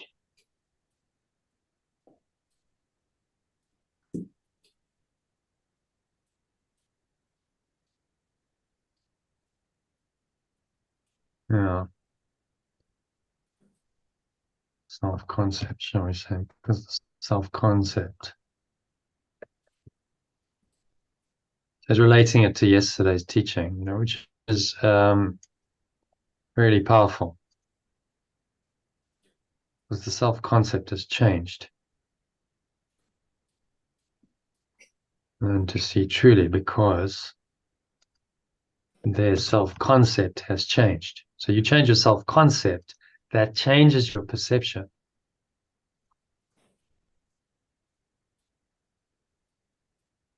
For minds that learn, I'm going to change it to minds. For minds that learn to perceive truly, because their self-concept has changed. You change your self-concept, you change your perception. How do you change your self-concept? You change it by changing your perception of what you perceive. Because it's made up. The self-concept is made up, and how the self-concept and the projections of the self-concept and the perceptions of those projections all work together to reinforce each other. So he's saying, well, the way to break that cycle is look at the perceptions clearly, see what they are, and be willing to let them go, and then you change your self-concept accordingly. So let's just have a look at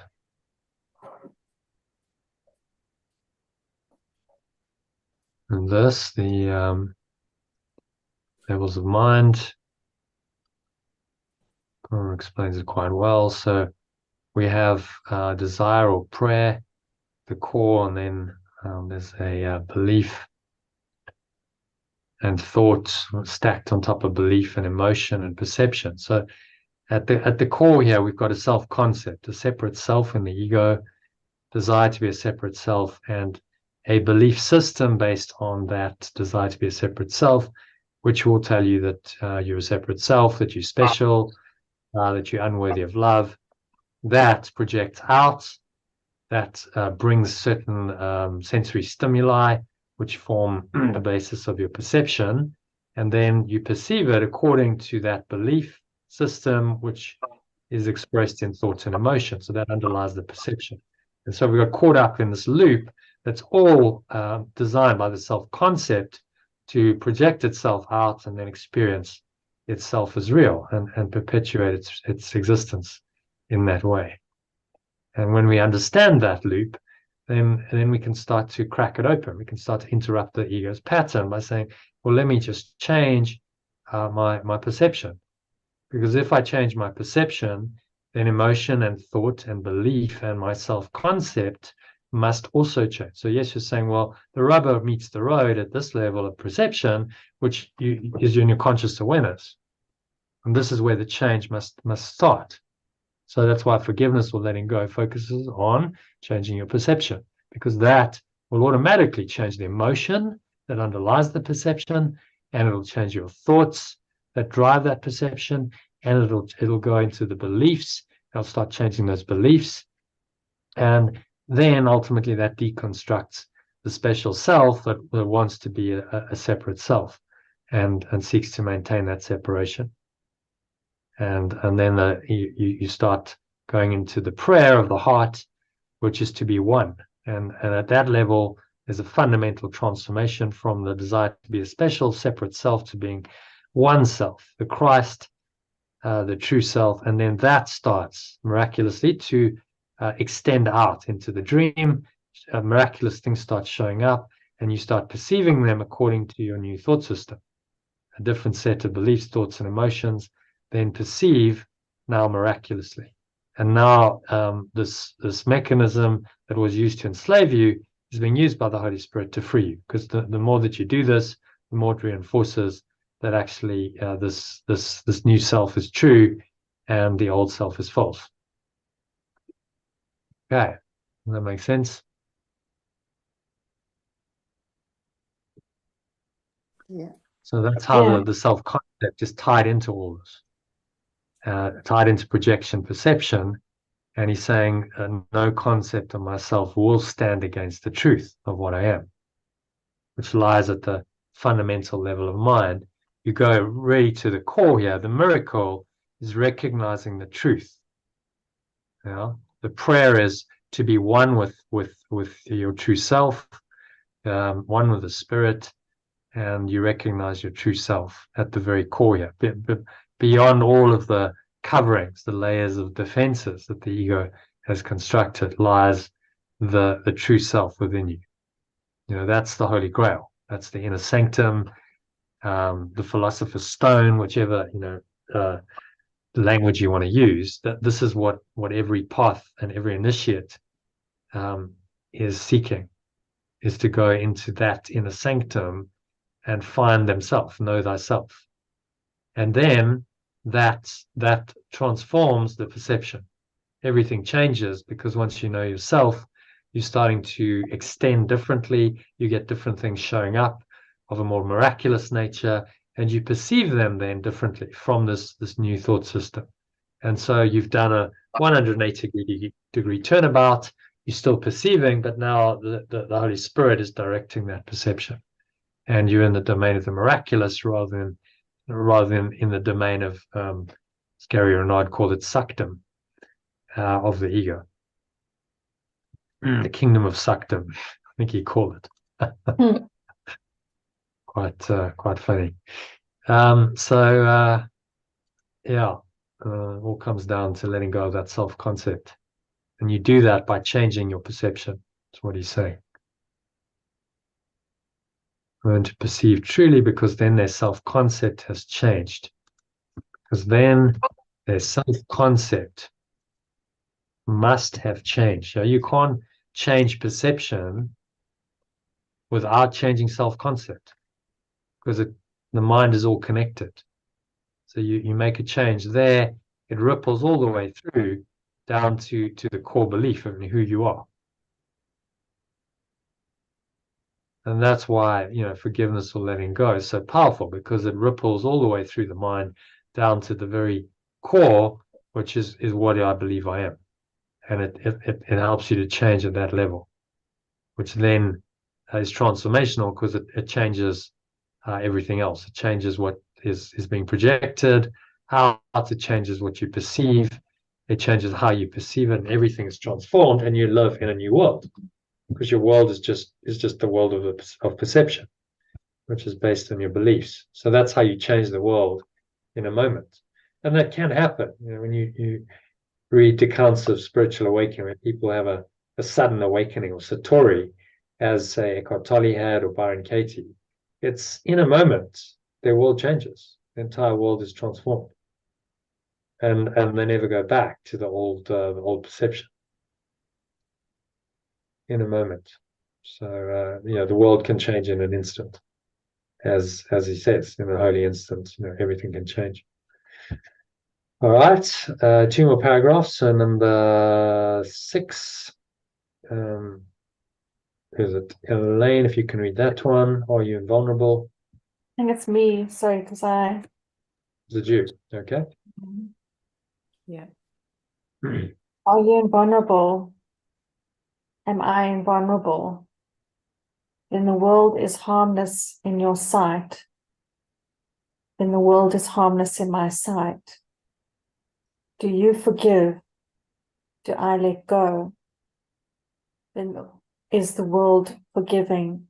For you have forgiven its trespasses, and so it looks on you with eyes that see as yours. Then the world is releasing, for I have let go its trespasses, and so it looks on me with the eyes that see as mine. Now we'll make trespasses errors, shall we? It's a bit old-fashioned. Yeah. I've let go of its errors, and so it looks on me with eyes that see as mine. So it perceives me.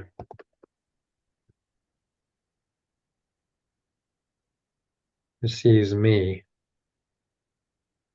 with eyes that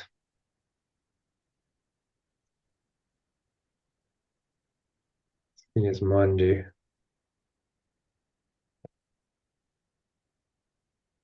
Change that maybe. So it looks on me with eyes that see as mine do. Just keep the looks on. So the eyes, idea. Okay, number 5. Am I body? Are you a body? Am I a body? So is all the world perceived as treacherous and out to kill. So is all the world perceived as treacherous and out to kill. Are you a spirit, deathless and without the promise of corruption and the stain of sin upon you? Am I a pure formless awareness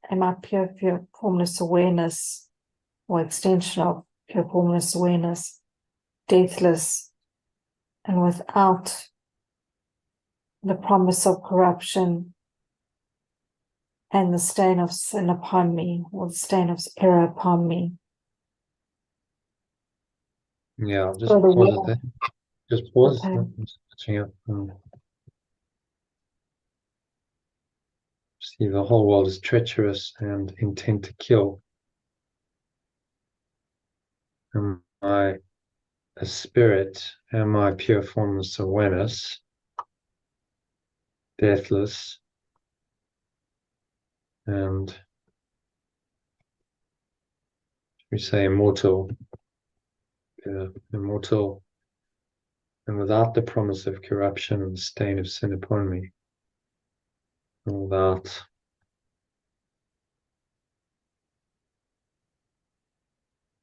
corruption and the stain of sin upon me. So if this is true,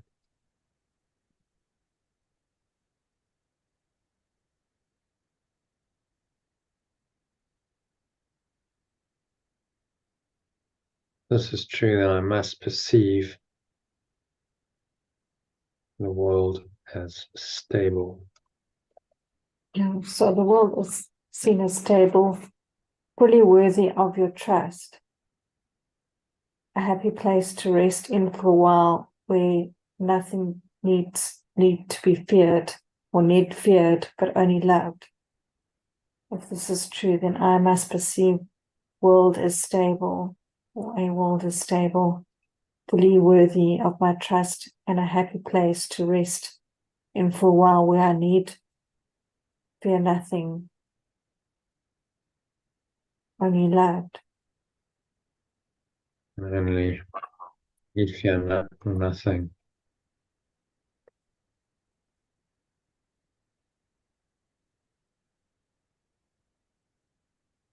Who is unwelcome to the kind in heart? Who is unwelcome to the kind in heart? And what could hurt the truly innocent? What can hurt the truly innocent?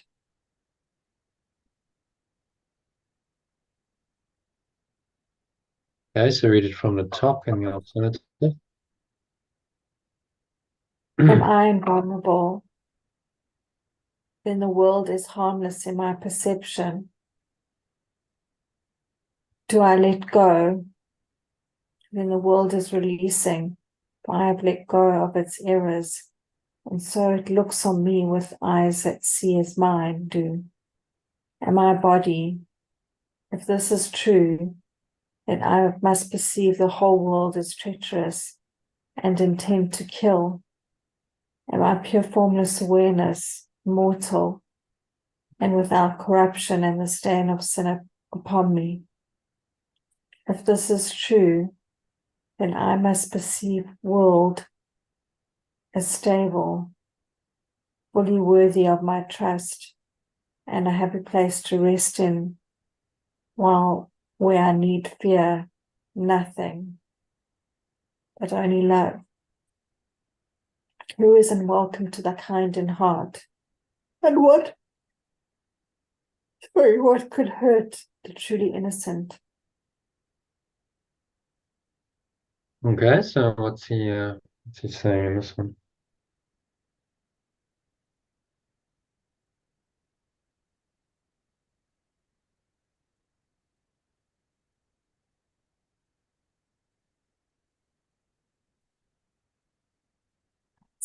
Well, a lot of things, but basically, if I'm a body, then it's the world is treacherous and intend to kill, or at least it's it's that form of being defensive and attacking and feel like I'm being attacked. Whereas if I'm pure formless awareness or extension of pure formless awareness, then I'm forever true, immortal, innocent. I don't have that sin, it doesn't exist.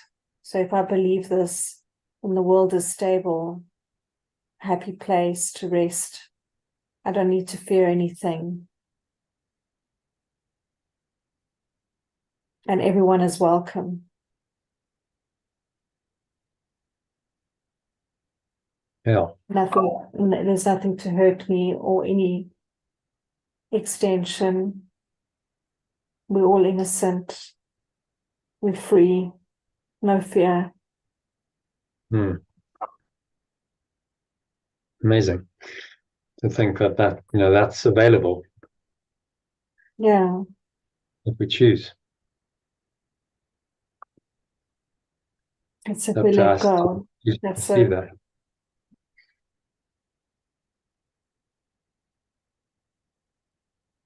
So that's if you let go of its errors. Yeah.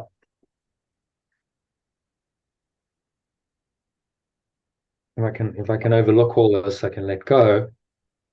I can live in this happy dream. He's pointing us to this happy dream, a kindly place where you rest for a while, where I need fear nothing.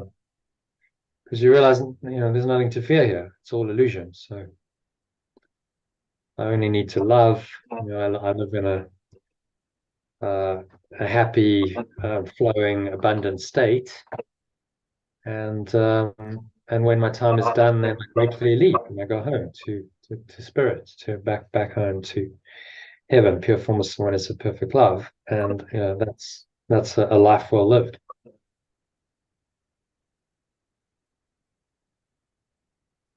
The extension of pure formless awareness.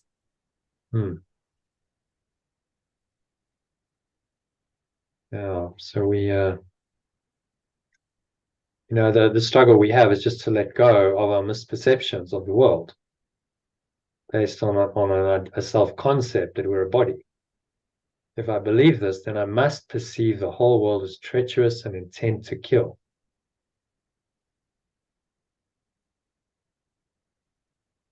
Because bodies are mortal, bodies will die. Yeah. Inevitable. My death as a body is inevitable. And I continuously fear that that's going to be the case.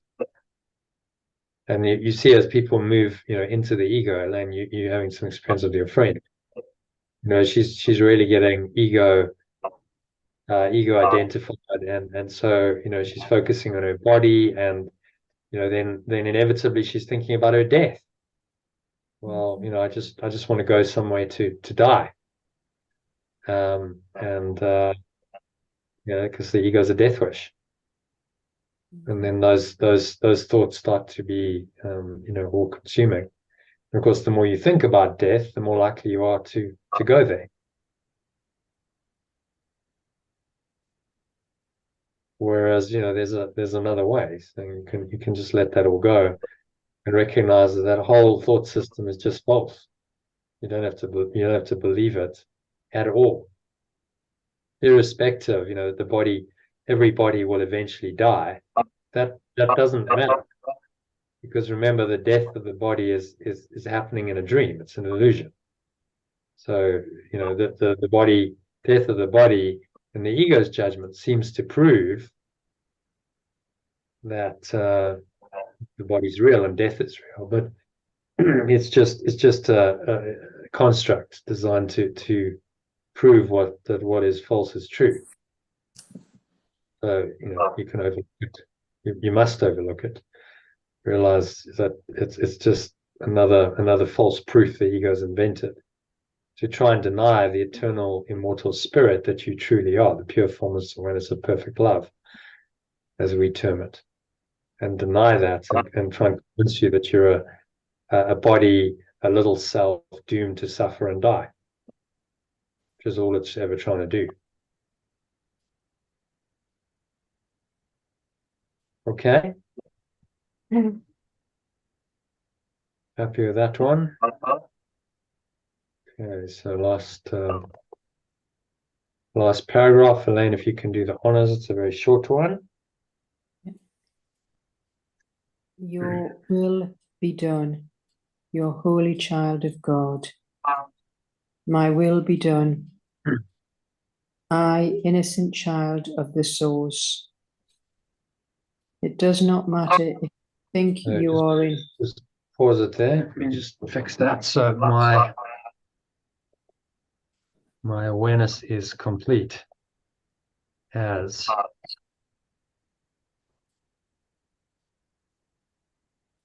an innocent extension of the source.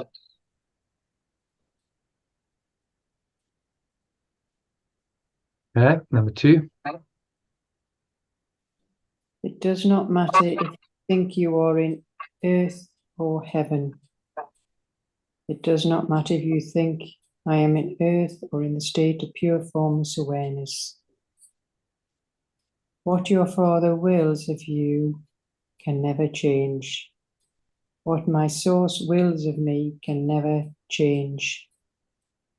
The truth in you remains as radiant as a star, as pure as light, as innocent as love itself.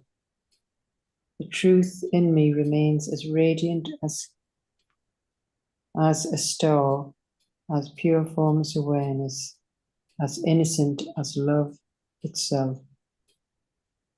And you are worthy that you will be done. And I am worthy that my will be done. I'm worthy that my awareness is complete.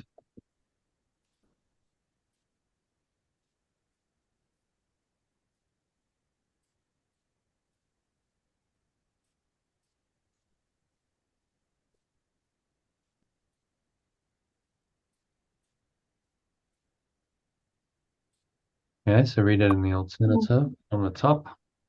My awareness is complete as an innocent extension of the source. It does not matter if I think I am in earth or in a state of pure formless awareness. What my source wills of me can never change. The truth in me remains as radiant as a star, as pure formless awareness, as innocent as perfect love itself. And I am worthy that my awareness is complete.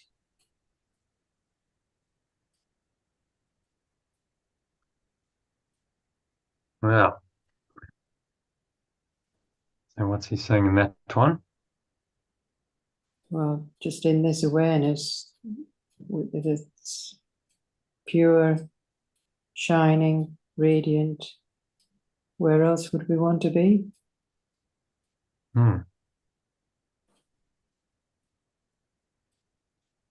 So we have a choice.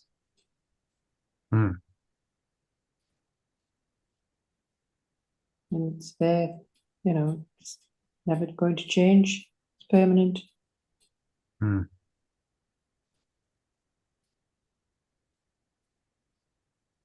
Yeah. It's a nice thought, isn't it? Yeah.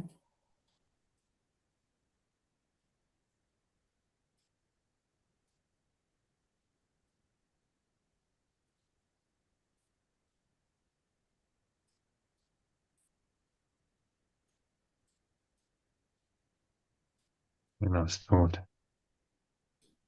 Yeah. I am worthy that my awareness is whole and complete, shall we say. Okay, so then just an executive summary, which is 3 paragraphs, quite short. So, yeah, if you can read the first paragraph of that. I face a choice between recognizing the physical world or the spiritual realm. There is no middle ground. The choice shapes my perception and beliefs about reality. If I choose the physical, I'm trapped in the limitations of the body, but embracing the spirit brings blessings from the state of pure formless awareness. Okay. So what's he saying? Well, you have a choice, but the choice is obvious. And that pure formless awareness brings the blessings from the state of pure formless awareness. The body is, you've got your trappings of what's in your perception. Yeah. The form of the world. Yeah. Embracing pure formless awareness brings blessings from the state of pure formless awareness.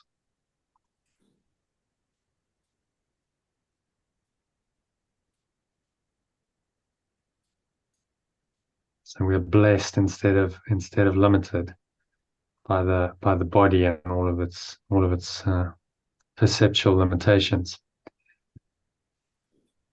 Okay, and second one, Lane. Yeah, awakening is about undoing my misperceptions, especially those tied to the ever-changing nature of the physical world. While I can see the body, understanding a world beyond it is challenging. Yet, awakening offers a new world, one not shaped by my limited awareness.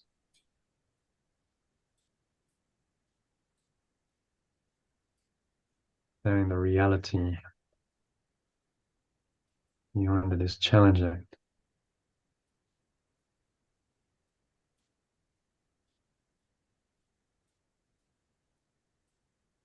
Yet awakening offers me a new world, one not shaped by my limited awareness. Yeah. I'm not shaped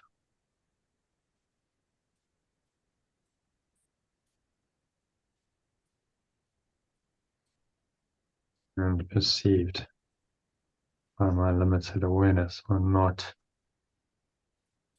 should we say, projected and perceived by my limited awareness. So what's he saying in that one? It's about awakening and undoing our misperceptions, especially when it's tied to the physical world. But if we can go beyond the body, although it's challenging, but the awakening is just the way forward. The way so what? One, not projected and perceived by my limited awareness. So it's perceived by our limitless awareness, not our limited awareness. Yeah. Which is pure formless awareness. That is now behind the extensions and the perceptions of this new world. And the world is transformed in our perception. So how do you change the world? You just change your awareness of it. You change your mind about it. It's that simple. Then the world changes instantly. It's not about rearranging, things on the level of form, saying, well, that's got to change and that's got to change. It's like, no, I just change my perception. And that can happen in an instant, in a moment, which in the spiritual teachings they call satori. You have a moment of awakening, of insight, and you just get it. And you're like, oh, my goodness, the world's just changed quite dramatically, radically in that moment. Okay. So then last paragraph of, there's another short one. For some reason it's got strayed down there. So Kevin, if you can read that one. There's nothing left undone by pure formless awareness of perfect love, and I mustn't arrogantly think that I need to pave my own way. Regardless of where I believe I am, the truth about me remains unchanged by pure formless awareness of perfect love. My perceptions and concepts of myself can change, reshaping how I view the world.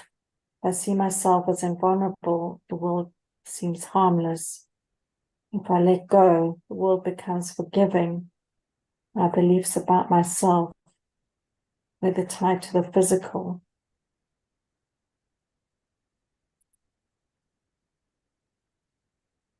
Yeah, so that's it's a new paragraph. So what's he saying in this one?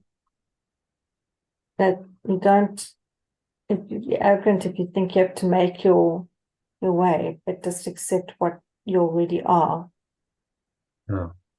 And that's unchanged. Yeah. And There's a that will paradox reshape because you perception. seem to have to find a way home, but actually you're already there. But you got to realize it. Yeah. So the journey is, well, I journey, and I try and I strive until I realize that I'm already there. And then I get it, and then I go, oh my God, I was so asleep. It's kind of a joke. That's why one of the Zen sayings, enlightenment is a joke. The joke's on you because you were looking and looking for what you already have. And when you finally find it, you go, oh my God, how could I have been so stupid that I was looking and looking for what was always there, but I just, wasn't aware of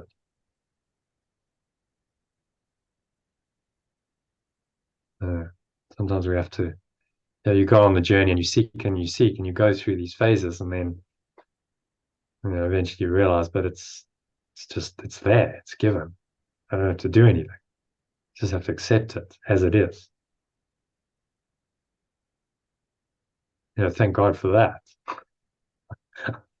It's so easy. It's too easy, isn't it? The ego says, no, it can't be that easy. It's got to be more difficult. You got to go search somewhere else. It can't be right there within you. Go look for it somewhere else. Because it's got to make it, it difficult and complicated because it doesn't want to find it. It's too simple. It's already there. Okay, all you have to do is drop into it and accept it. Nothing to it, really. Should be the easiest thing in the world. But our egos make it very challenging because they just block it all the time. Okay, so let me see if I can sort this out. There we go. So that's done its thing. Let's just separate that out there. Okay, so Elaine, if you can read that last one. If I let go, the world becomes If I let go, the world becomes forgiving. My beliefs about myself, whether tied to the physical or the spiritual, shape my world experience. Ultimately, as an innocent child of the source, what's willed for me is unchanging. I remain pure, radiant, and worthy in truth. Yeah, nice message. Yeah.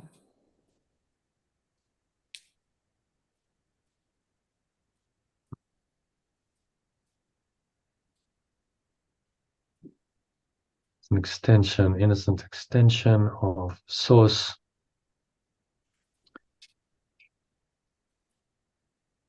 What it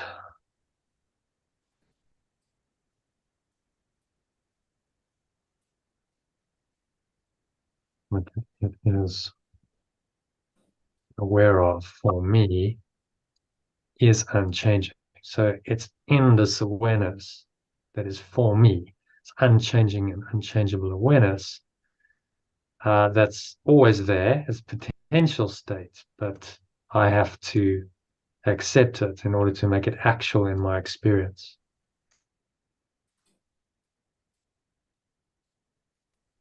I remain pure, radiant, and worthy in truth. Yeah.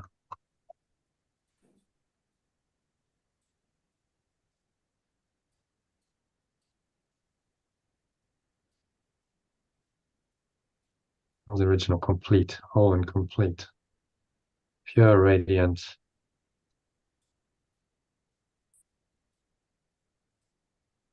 So pure, whole, and complete in truth. Okay. Thoughts on that last one? Yes, nice, positive last paragraph, yeah. Yeah, just pointing us directly to our true nature. I'm just saying this is what you are. Can you accept it? That's the question. Can you accept I am pure, whole, and complete in truth? And many people can't. It's a great struggle for people to say that I'm pure, whole, and complete in truth. No, I am worthy. I am lovable. Remember one lady in one of my retreats, and her thing was unlovability. So I asked her to say I am lovable. Couldn't say it. She was like really struggled. So we struggle because the ego blocks us. All right. So then just the key message, which is a very short, sweet summary of the whole section. Just extracting the key message. So Kim, if you can read that one kindly.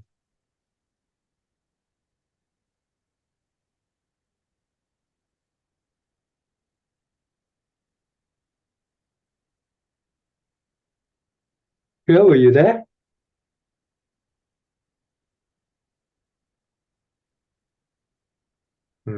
Seems like Tim was gone. Okay.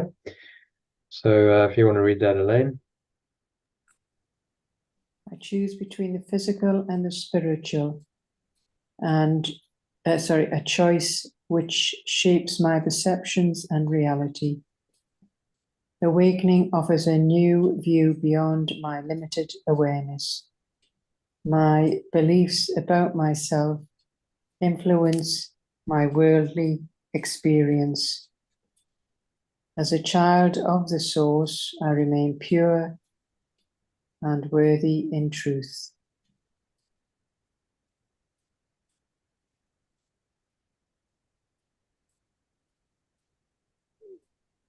And so remain pure, whole, and complete in truth, shall we?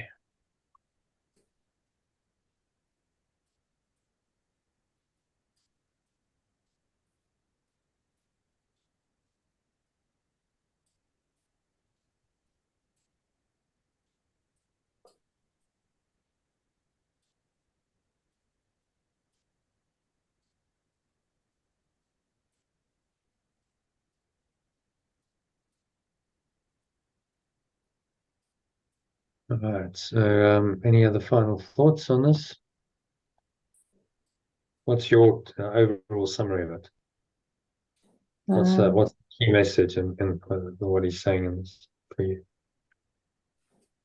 Well, if we just concentrate on purely the physical, we're blocking the real choice, where we have a choice of the perception of which is the reality.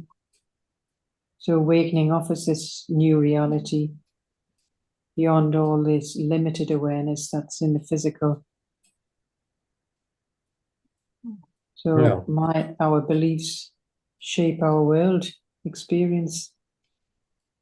So we're all pure, whole, and complete in actual truth. Yeah. So the sooner we realize that, then the happier we are. Yeah, choose the spirit or pure formless awareness over the body, and you realize that you are already pure, whole, complete. In truth, you need do nothing, and you can just live in this whole, complete state, be guided by wholeness and completion rather than by scarcity and lack. And that's a paradigm shift, isn't it, in the way that you operate? Yeah. Ego is always about scarcity and lack and sacrifice and loss. When you start to come from a place of wholeness and completeness, that's abundance. And you're still doing things, but you're doing them from the completion state. Actually, it's all okay. It's whole, it's complete. I'm not lacking. No one's lacking. I perceive everything correctly. And then you truly live what Yeshua called an abundant life. And he said, you shall have life and more abundantly. This is what he means. This, whole, complete perception of yourself. It starts with the self-concept, doesn't it? If I'm whole and complete, then I can perceive others as whole and complete, and I can perceive the world as whole and complete. But if I'm lacking and feel like I'm not good enough, then how can I possibly perceive anything and anyone as whole and complete? I'm always lacking something, and I'm striving. My world becomes about striving to meet these apparent needs that I've invented, to fill the lacks, and never quite succeeding. Which is why the Buddha noticed craving is the source of all suffering, because you just keep on that egoic treadmill of trying and trying and trying to get it right, and never quite succeeding, and never feeling whole and complete and like you've arrived. I'm always just trying, striving in a process, coming on. As my dad used to say, coming on, but never arriving, never whole and complete. And we yearn for that wholeness and that completion, because that's our true nature. And yes, you're saying, but it's there for you. Just accept it. Can you just accept it, that you are pure, whole, and complete in truth?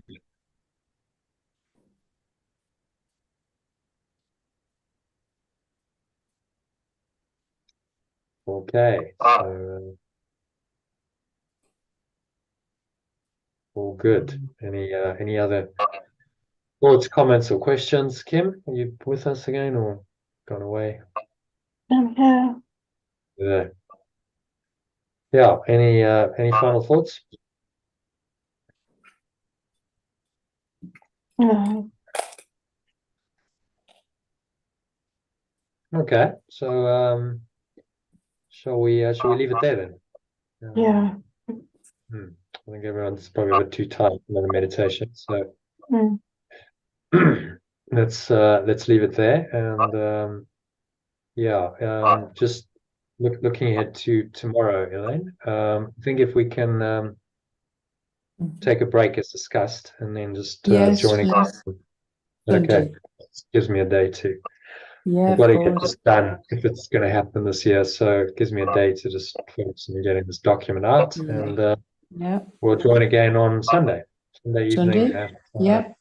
Sunday evening at 7. Yeah. That's good. All right. Okay. Okay. Have a nice weekend, everybody. Have a Thank good you. weekend. Thank you. Good night. Right. Good Night, night. Kim. Good night. Okay. Well, speak tomorrow.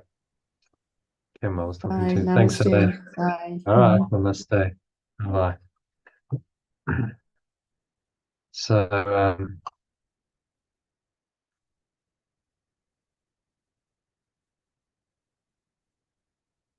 thank you to Elaine and Kim for joining that session. If you've been watching on the live stream, I hope you enjoyed that. And do join us on Sunday evening at 7 p.m. UK time, 9 p.m. SA time. Just convert to whatever local time you are in the Zoom room for our session. It's a masterclass, so you can go to a link below this video, thealg.com, type that into your browser, or click the link and sign up and join us for one of these live sessions. You can also subscribe to the channel if you're not yet subscribed and you like the video, and you can also get Telegram message from me daily. So sign up to that. Link is below to receive the daily quote that I showed you up front, and the inspirational quote, and the message. Also send out the lesson, and also send out a little mini meditation on the lesson every day to help you practice it. So check it out, do what you feel inspired to do, and I hope to meet you on the inside. Thanks for joining, and namaste, which means the truth in me, the whole complete self in me, acknowledges and honors that same whole complete self in you. Peace in that.